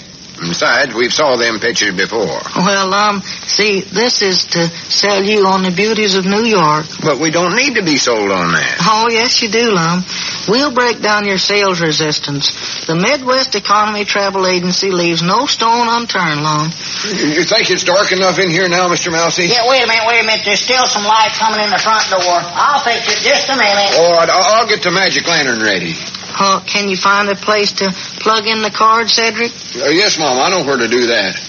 You set the screen up over there. Oh, yes, I'll get there. Just a minute. But, Mousey, we can't have the store all dark this way. What if some people come in here to buy something? Well, they'll see the pictures, and maybe we can sell them a trip, too, Lum. Well, we're running a store in here, or trying to, leastways. Well, all right, Cedric. I guess we're ready now, if you are. Well, now, wait, Mousey. Here's your $5 right now. Oh, Well, thank you, Lum. All right, Cedric, proceed. Yes, Mom. Well, here we go. Well, now, here you see, gentlemen. You've got it upside down, Cedric. Mom. Oh, excuse me. I thought that was one I hadn't saw before. Now then, is that better? Oh, yes, sir, that's fine. Now, here, gentlemen, we see a beautiful wheat field in Iowa.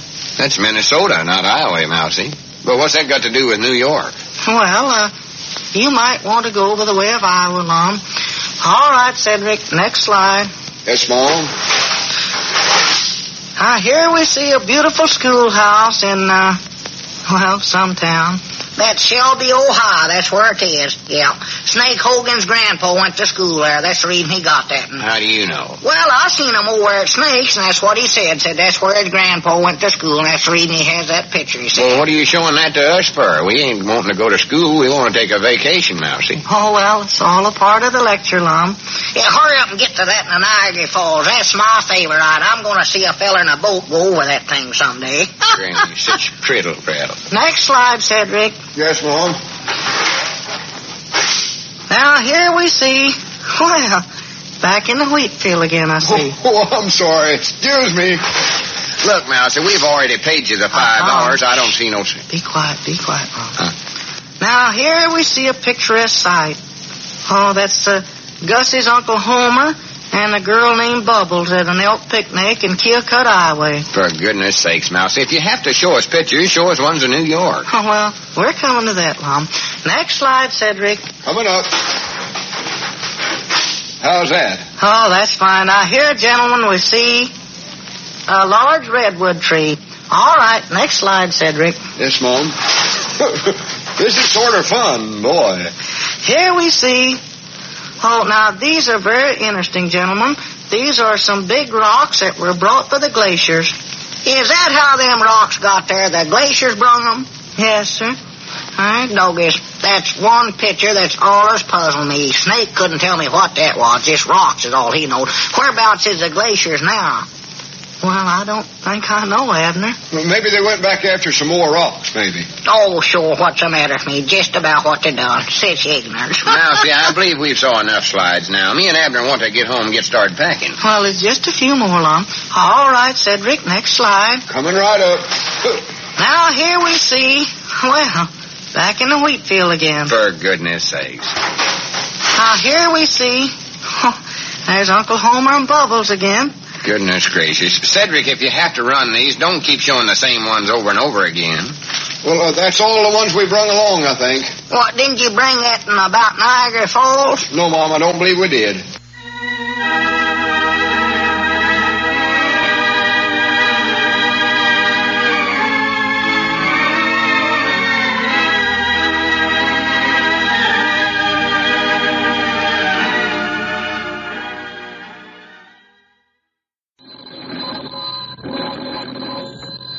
Granny, Abner, I believe that's our ring. Doggies, Lum, I believe you're right. I'll see. Hello, jot 'em down, store. This is Lum and Abner.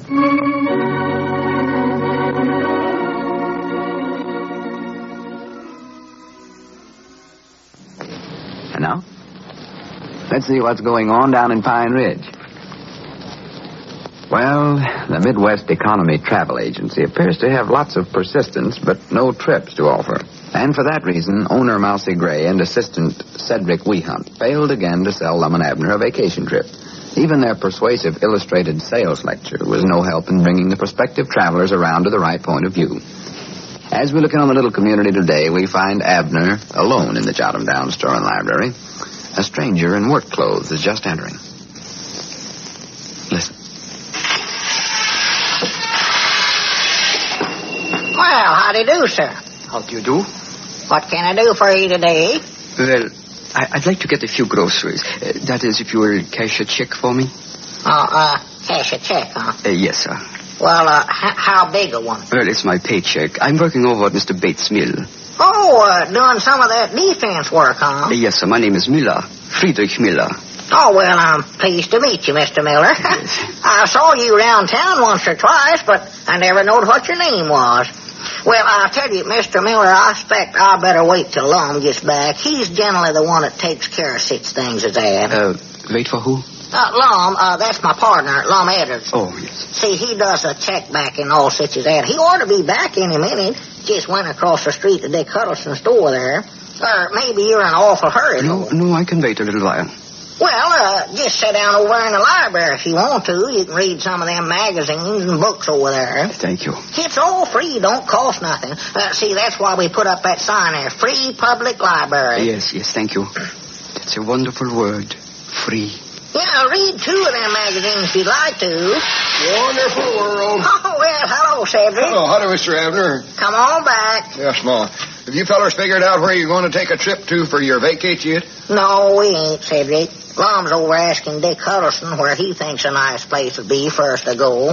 I wish we'd hurry up and get this thing settled. Yes, Mom, I wished you would, too. Have you and Mousey got any more trips studied up for your customers? No, Mom, I don't know whether we have or not. Well, you're still working for Mousey's traveling agency, ain't you, Cedric? Yes, Mom, but I don't know if I'm very happy there or not, though. Well, you get to run the magic lantern for them illustrated sales lectures, don't you? Yes, Mom, I like that part of it, good. Doggy, I'd love to get to run that thing myself. Yes, Mom, that's fun, all right. Well, what seems to be your trouble in, Cedric? Oh, I don't know. Mousey tries to act like he's the boss. Oh, well, who is the boss? Mousey is. Well, he's got a right to act like it then, ain't he? Yes, Mom, I reckon so, but he makes me get down early in the morning, open up the place, and then sweep it out. Oh. And then he comes down a couple hours later and looks in all the corners to see if I sweeped out good. Yeah, bound you, he copied that off of Lum. That's exactly what Lum does to me. Well, it makes me pretty mad.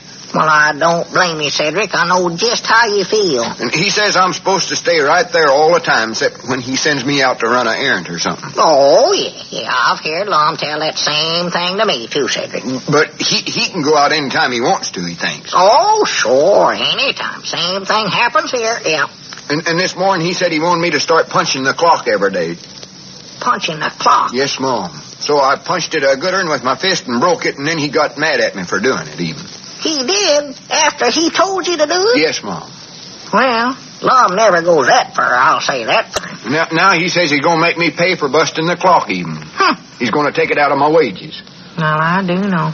Well, I never expected Mousey to do a thing like that. No, Mom, me neither. How much is he paying you, Cedric? Half all the money we take in. Well, that part sounds fair enough, Cedric. How much have you taken in so far? Well, let's see. Including today, you mean? Yeah. Nothing. Nothing? No. And he's going to take money out of that to pay for the clock? Yes, well, that's what he said. Well, if he can do that, he's a heap smarter at figures than I am, I'll say that for him. And another thing, he's trying to get me to sign something that says he can take 10% of my wages and put it in war bonds and stamps. Oh, yeah, huh? That's exactly what Lum's been trying to get me to do, too. Is he sure enough? Why, sure. Doggy, I told him I had plenty of other places to spend that 10% of what I make around here. Yes, Mom, me too. My Doggy said that we ought not to let them get away with things like this, you know it? No, Mom, we ought to get more money, I believe. Why, sure, we don't have to stand for such things as this. We're grown-up men, Cedric. We wasn't born yesterday. No, Mom, I was born a long time ago. I forget the exact year, but I believe it was on the same day as my birthday is, though. Yeah. I know it weren't yesterday, though. You're right about that. Doggy, you know what we ought to do, Cedric? Me and you? We ought to quit. Quit? Yes, sir. Just go to some other town and start up a new business for ourselves. Just let that Lum and Mousey see how long they can get along without us around here. That ought to learn them a lesson. Yes, Mom, it sure ought to. When do we start quitting? All right, Doggies, right now. Where's my hat? Pardon me, but before you leave... excuse me, Mr. Miller. I forgot you was here. Yes, well, before you quit your jobs, I wonder if I might... Well, now, Lum will take care of you just as quick as he gets back. Come on, Cedric. Yes, Mom. But wait, this has nothing to do with your partner. This is about you. Huh? You are terribly abused here, aren't you? You have to sweep the floor every day. Yes, sir, every day. You have to get here early in the morning, and you don't get enough money. No, sir. How would you like to work 75 hours a week? 75 hours? I don't believe I'll take the job. No, I don't blame you. If you are not careful, you might be taking it whether you like it or not. Mom? And you know what you'll get for those 75 hours of labor? 2 meals a day. 2 fine, lovely meals, consisting of a little thin soup and a few ounces of bad bread. Well, law me, who'd ever work for that? I'll tell you who. The German worker. He does. Well, why don't he quit? In Germany, no worker quits. He is not allowed to. Well, what if he don't like his job? He likes his job. No one likes his job there. But it makes no difference. He does it anyway. He works what the Nazis tell him to. He does the kind of work the Nazis tell him to do. And he earns only what the Nazis say he can earn. No, that don't sound like much of a place to work. No. No, it isn't, my friend. Not unless you like slavery. I know. I know because my brother Ludwig, he is there. He is one of the slaves. Your brother? Yeah. He can't write us much, but we find out things. Well, here then, you must be one of them Nazis yourself. No. I am an American. 5 years ago, I got my papers. Huh? You are an American because you were born here. I am an American by choice. I wanted to live as a free man. I have a little boy growing up. I want him to be free, too. I don't want him to ever be a slave and suffer as Ludwig is suffering. Well, he won't have to if you keep him here, will he? No. Not unless the Nazis win this war. The Nazis win? They ain't gonna win. They could. They could if people like you and your friend here don't stop taking your freedom for granted and start putting your money into war bonds. What's 10%? When your life as a free worker is at stake. Well, I don't believe me and Cedric can afford to give 10%. Here, nobody's asking you to give anything. All you're doing is lending money at interest. For every $3 you lend, in 10 years you get back 4. That's no sacrifice. That's a privilege. That's good business. Oh, well, I never had thought of it just that way before. You see this paycheck of mine? 20% of that goes into bonds. And not just this week, but every week.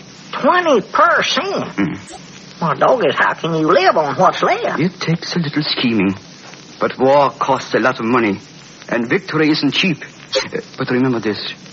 It's a whole lot cheaper than defeat. A whole lot cheaper.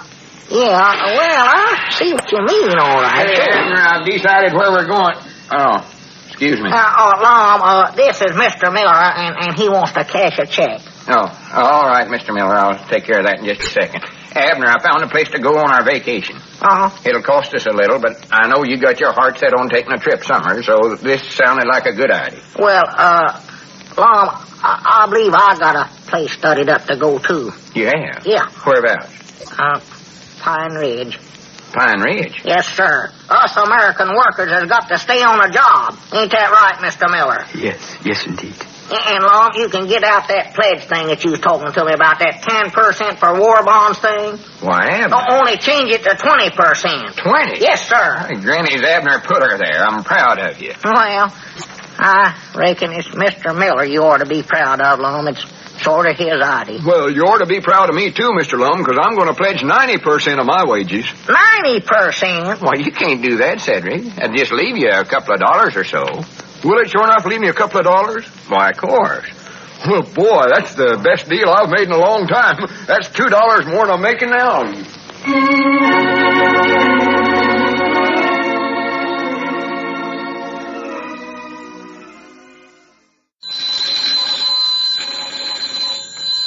Hey, Granny's Abner, I believe that's our ring. I don't get Lum, I believe you're right. Now, see. Hello, jot 'em down, store. This is Lum and Abner.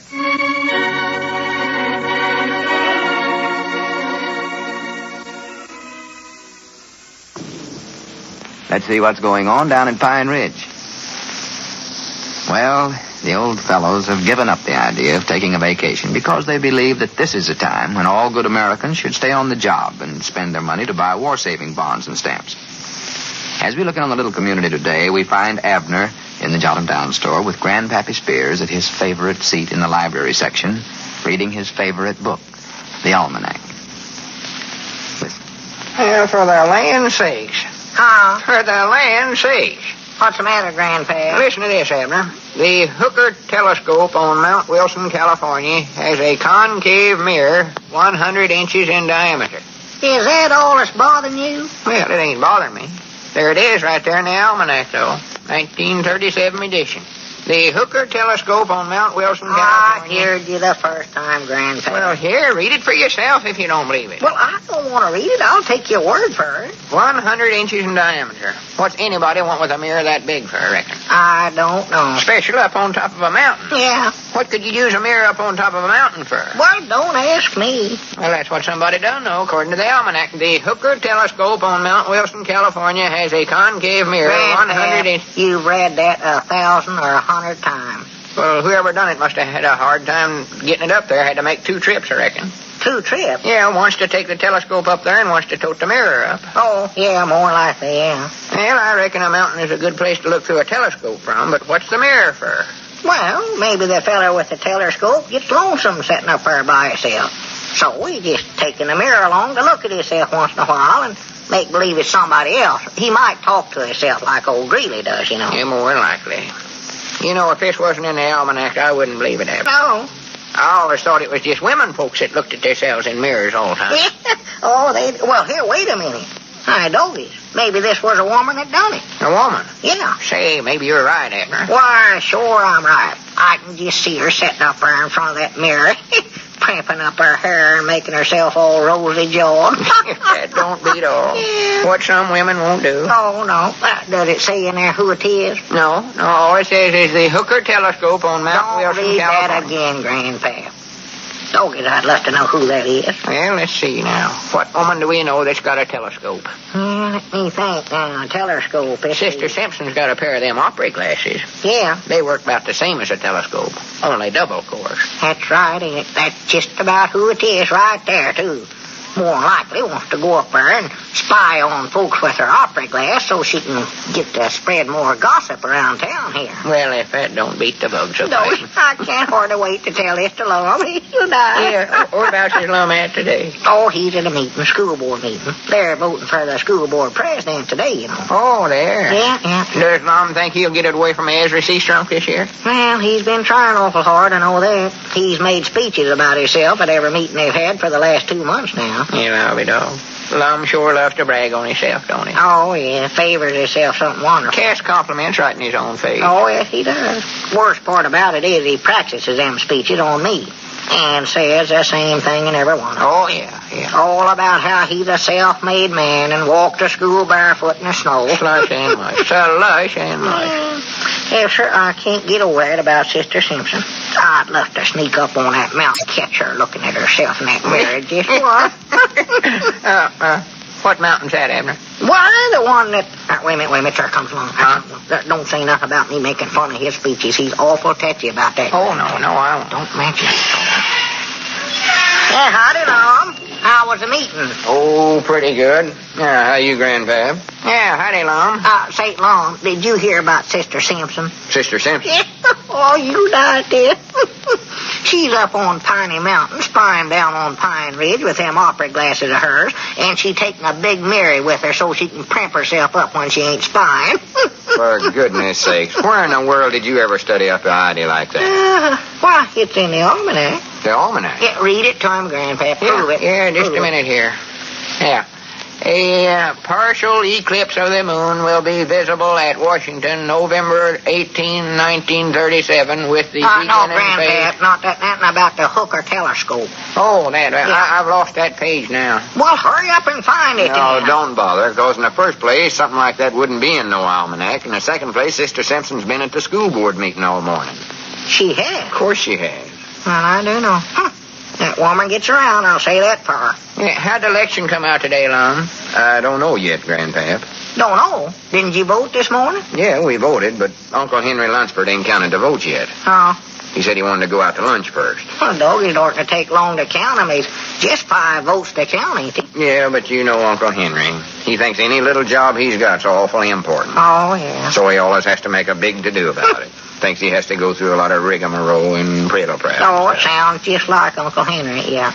Well, how do you think you come out, Lum? Oh, I don't know. If they got any sense at all, they'll elect me. They will, huh? I give 'em an awful good speech before we start voting. Was it about you walking barefoot in the snow and all? How'd you know? Was you there spying on us? No, honest I wasn't. Sister Simpson's the one that's doing the spying. Yeah, did she still have her opera glasses with her, Lum? Of course not, silly. I bound you, she never voted for you. No, I know she never. She hates and despises me ever since that time I told her I had a broke leg so I wouldn't have to take her to the church social. Yeah? Well, how about Squire Skimp? Well, I don't reckon he'll vote for me neither. He won't, huh? No, not after all that trouble him and us had over the baby. Oh, yeah. Yeah, no, I don't reckon he would, no. And I know Ezra voted for himself. For himself? Sure, the snake in the weeds. Because there ain't one kind of a human I hate. It's a feller that'll vote for himself. Oh, yeah. There's the lowest one kind of a varmint I know of. Who did you vote for, Lum? Huh? Oh, nothing. How about Uncle Henry? Do you think he voted for you, Lum? Yeah, I'm mighty nigh sure of his vote. Leastways, I think I'm sure. Almost, I think so. Maybe. Or, wait a minute, though. It don't matter who he voted for. Huh? Granny, if Sister Simpson and Squire and Ezra all voted for Ezra, I've already lost the election. Doggers, that's right, ain't it? Yeah, that's 3 again, you're 2, ain't it? That ain't gratitude for you. After all these years I've been president of that board. After all I've did for the school. Now they go elect Ezra again. Maybe you oughtn't to have made that speech to him, Lum. I wish I'd made 6 speeches now. I'd have told him a couple of things or two. Well, I'm sorrowful you never got it, Lum. And you'd think they'd have had enough of Ezra by now. Yeah. The way he run things last year was the worst piece of unmanagement I've ever heard of. The stupid, idiotic things that man done. What things did he do, Lum? Why, well, in the first place, well, I can't think of them right offhanded, but I know I never would have did such things. You wouldn't, huh? I bound you the young never learned hardly a thing at all last year in school. And all on account of Ezra, too. Well, I do know. How'd he do that? I don't know, but he done it somehow. He's just inefficient. That's what he is. How they ever voted for him again this year, I'll never know. They must have just wanted to vote against me. Just wanted to keep me out of office. Well, now, what would they want to do that for? I don't know, but I know they had all this studied up before we ever taken a vote today. I know that. They did? Yes, sir. Framed up on you, huh? Oh, I recollect now that when I got to the meeting this morning, they was all talking about something.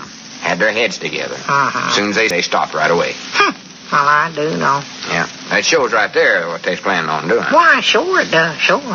Grannies, I believe that's against the law, too. Against the law? Yes, sir. That's conspiring together against the best interests of the community. Or something like that. I ain't going to let them get away with it, neither. Well, what can you do about it, Lum? Well, I ain't sure yet. I might object. Or demand a recount. Or, no, that wouldn't do no good, because the votes will count out the same way every time. Yeah, I believe they will, too, yeah. What I'll have to do is demand a re-voting. A re-election. Yeah, that's what I'll do. Well, re-election. Can you do that? Of course I can. You can? A crooked deal like this has been done, I can. Yeah. Get on the phone there, Abner. On the phone? Yeah. Ring up Ezra's office. That's where the meeting's being held at. Well, ain't you going back to the meeting? No, sir, I ain't going back to the meeting. I ain't going to associate with that bunch of crooks. Hurry up, ring Ezra. Well, all right, I still don't see what you want with him, but I'll ring him. Tell him that I demand that they throw out the results of that election. Oh. And tell him we got to do the voting all over again, or else I'll get the law. Do it all over again? Yes, Yeah, I'll tell him, no. Hello? Ezra? This is Abner. Oh, tolerably. Huh? Yeah, he's here. Just a minute. He wants to talk to you, Lum. Well, I don't want to talk to that crook. He says he don't want to talk to no crook. That'll fix him. That's what he said. Sure it is. Tell him the election's illegal. He says the election's illegal and that he don't like the way it come out, and he says to throw it out and hold it all over again. Yeah. Huh? Hang up, Abner. Here comes Squire. Yeah, well, that's fine, Ezra. All right, goodbye. What'd he say? Well, he said if that's the way you felt, he'd be glad to hold it over for you. Good. Granny, that proves right there they know they done something crooked. Why, sure, that I bound you most of it was Squire's ID, too. Find out. Here he comes. Look at him. Well, gentlemen. Howdy, Squire. You didn't come back to get the results, Lum, so I thought I'd bring 'em over to you. I don't want to hear no results. You don't? No, sir.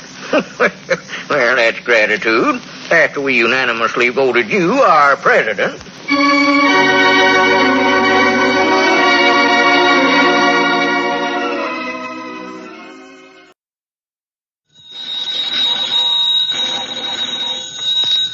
Granny's, Abner. I believe that's our ring. I dog his Lum. I believe you're right. I'll see. Hello, jot 'em down, store. This is Lum and Abner.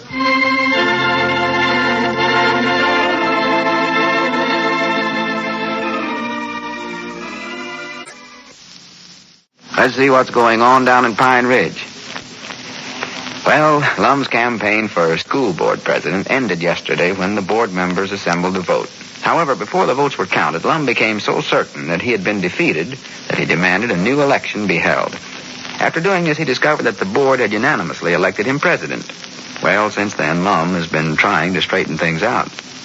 As we look in on the little community today, we find Abner and Grandpappy Spears in the library section of the Jot 'em Down store, engaged in some heavy mental activity. Listen.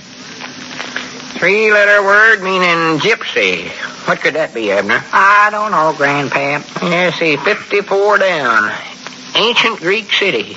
How many letters? 1, 2, 4. 4 letters. Ancient Greek city. Have you got any of the letters in it yet? No, but I will as soon as I get the 3-letter gypsy word. Well, I don't know no gypsies. Cedric claimed he was a gypsy one day, but he's got more than 3 letters in his name. Oh, well, he wouldn't do, Abner. Wouldn't, huh? 65 across. Piece of furniture. There's 3 letters in Lum's name. Yeah, that's right. Wait, though, Lum ain't no gypsy. Oh, he traveled around quite a bit, though. Goes in the county seat a couple of times every month or so. Well, that ain't enough to make him a gypsy, though. It ain't, huh? Whereabouts is he at this morning? Gallivanting around again? Oh, no, he's holding a meeting of the school board. He's holding it? Yeah. You mean they elected him president of the board after all? Oh, yeah, he's just tickled to death about it. Acts awful importance again now. Oh, well, I thought he told Ezra to throw out that election, do it all over again. Well, he did, but after he found out they'd all voted for him, why, then he made out like he's just joshing.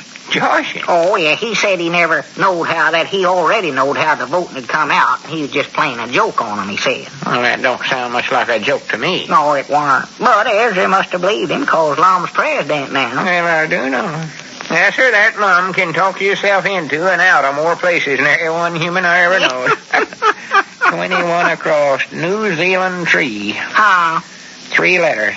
Begins with a L, according to what I got down here. Begins with an L. Yeah. 3 letters? Yeah. New Zealand tree. Oh, that's easy. Elm. Elm? Yeah. Oh, yeah. What's the matter? I'm good on that. L. Wait a minute. How do you spell elm? Well, I spell it, well, I know it starts with an L. From there on, I ain't quite sure, I don't believe. Oh, well, there comes Lum. Oh, howdy, Lum. Well, howdy, Grandpap. Have a good meeting, Lum? Yeah, pretty good. I believe I know why they're so anxious to elect me president, though. You do, huh? Yeah, it's 'cause they ain't been able to get no teacher this year. No teacher? No, sir. Ain't Miss Fredericks coming back? No, she got a job in Little Rock. Better job, I reckon. Oh. And most of the other teachers are going into defense plants and taking up ribbiting and nursing and some kind of war work. Mm-hmm. Well, who are you going to get then? Oh, I don't know yet. I might have an idea, Abner. At least I'd kind of like to try it out. Well. I ain't even mentioned this idea to the board yet. Yeah, well, what is the idea, Lum? Well, have you fellas got a couple of minutes to spare? Why, sure, got all day. I don't know, Lum. I ain't even halfway through this crossword puzzle yet. Oh, well, that can wait, Grandpap. Now, here's what I want you to do. You 2 fellas make out like you're in the 4th reader, I guess. 4th reader? Yeah, and I'm going to see if I can learn you anything.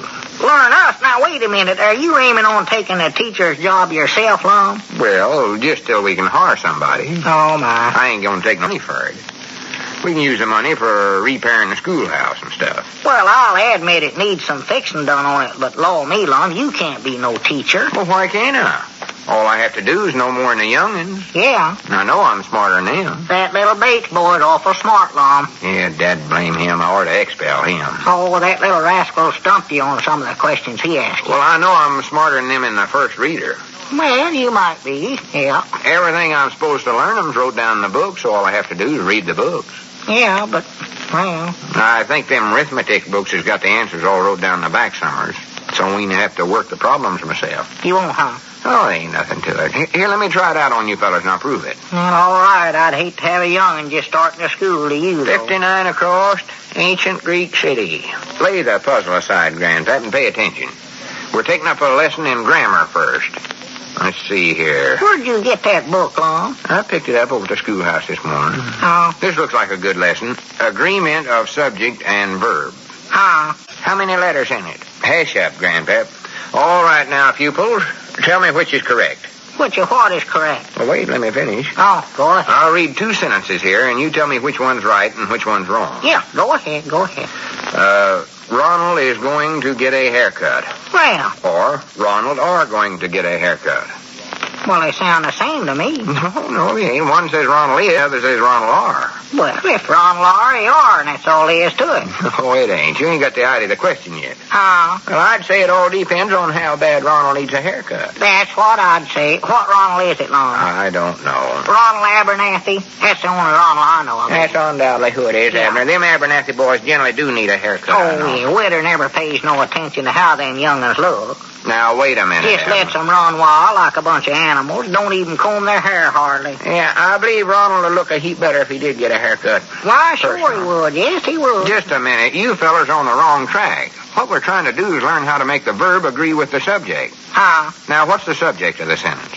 Oh, getting a haircut, I reckon. Me and Grandpap's agreed on it, ain't we, Grandpap? Yes, sir, we're for it. All right, give us the next question, teacher. Well, now, wait a minute. You ain't got this one right first. You Huh? ain't supposed to decide if he did or did not get a haircut. You're just supposed to figure out whether he is or is he are going to. Oh, well, I believe Ron will just have to decide that for Oh, himself. for goodness sake. Here, take the books yourselves and read these 2 pages here. Look.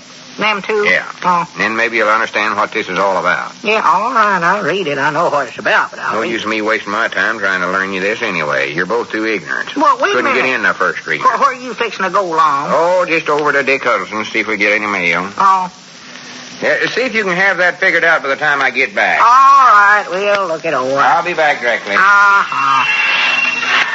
Here, Grandpap, you want to read the book? No, I got to do my crossword puzzle, Abner. Oh, I'll read it then. What's Lum's interested in that Abernathy youngin' for? I don't know. He hates and despises the winter, I know that. Maybe he just seen little Ronald running around with long, shaggy hair and got to feeling sorrowful for him. More than likely. I bound you that's it. At Lum, I know what it is. He wants to buy Ronald a haircut, but he's just too bashful to come right out and say so. You reckon that's it, son? Why, sure it is. Well, I've I saw him do. act this way before, Grandpap. He's afeard folks will think he's soft-hearted if he does something nice for somebody. Well, I do know. I know what we can do, too. We'll just do it for him. Let me get to that phone right now. Wait a minute, who you gonna call, Abner? Well, you'll find out here. We'll fix it for him. Swan, that Lum is the generosest one feller I ever knowed in my life. I recollect one. Oh, wait a minute. Hello? Miss Abernathy? This is Abner Peabody. Shame Lum's so bashful. Yes, Mom. Couldn't ask him himself. Say, Lum would like to give your young'un a free haircut. Yes, Mom. Oh, I don't know. Nice Abner to call for him. Huh? Why, just tell Mose Moose to charge it to Lum. Send him down there. Yes, Mom. Not at all. Goodbye. So that's dead. I wish old Lum'd hurry up and get back so that I could tell him we tended to it for him. Yeah, let's see, 59 across. Ancient Greek city, I ain't got that yet. Begins with an X, so. I never got what Lum was driving at there at first. Me neither. Is there a Greek city named X-Ray? I don't know, Grandpap. I've heard X-ray summers, but I ain't sure where it's located.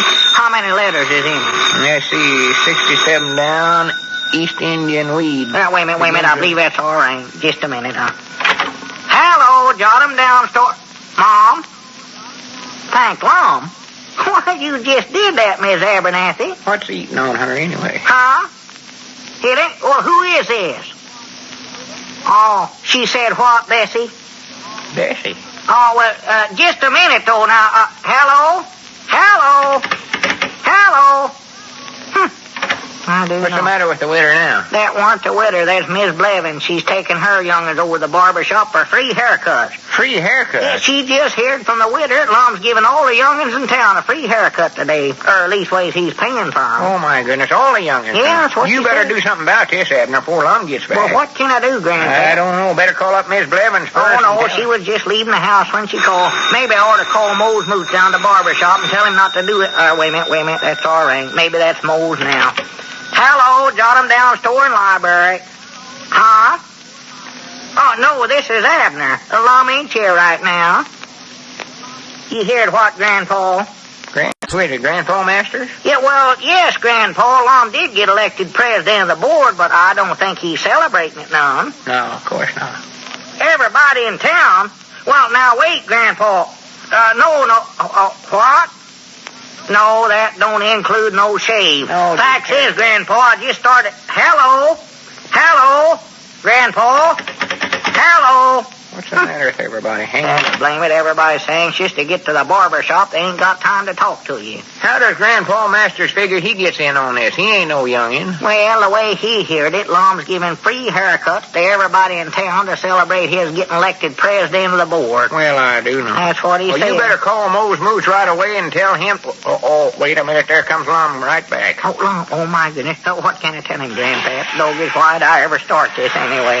Oh, my No goodness. meal today. Met Dick Huddleston out in the street, and he said there wasn't none. Yeah. You fellers got that grammar lesson yet? Which is right? He is or he are going to get a haircut? Well, I'll take he are, I believe. Wrong. That's one on you, Abner. One on me. The only way that could be true is if he was plural. Plural. Yeah. That means a whole lot of fellers are getting haircuts. All right, doggies, I'm right then, Lum. They are going to get a haircut. But this ain't on me. They're all on you.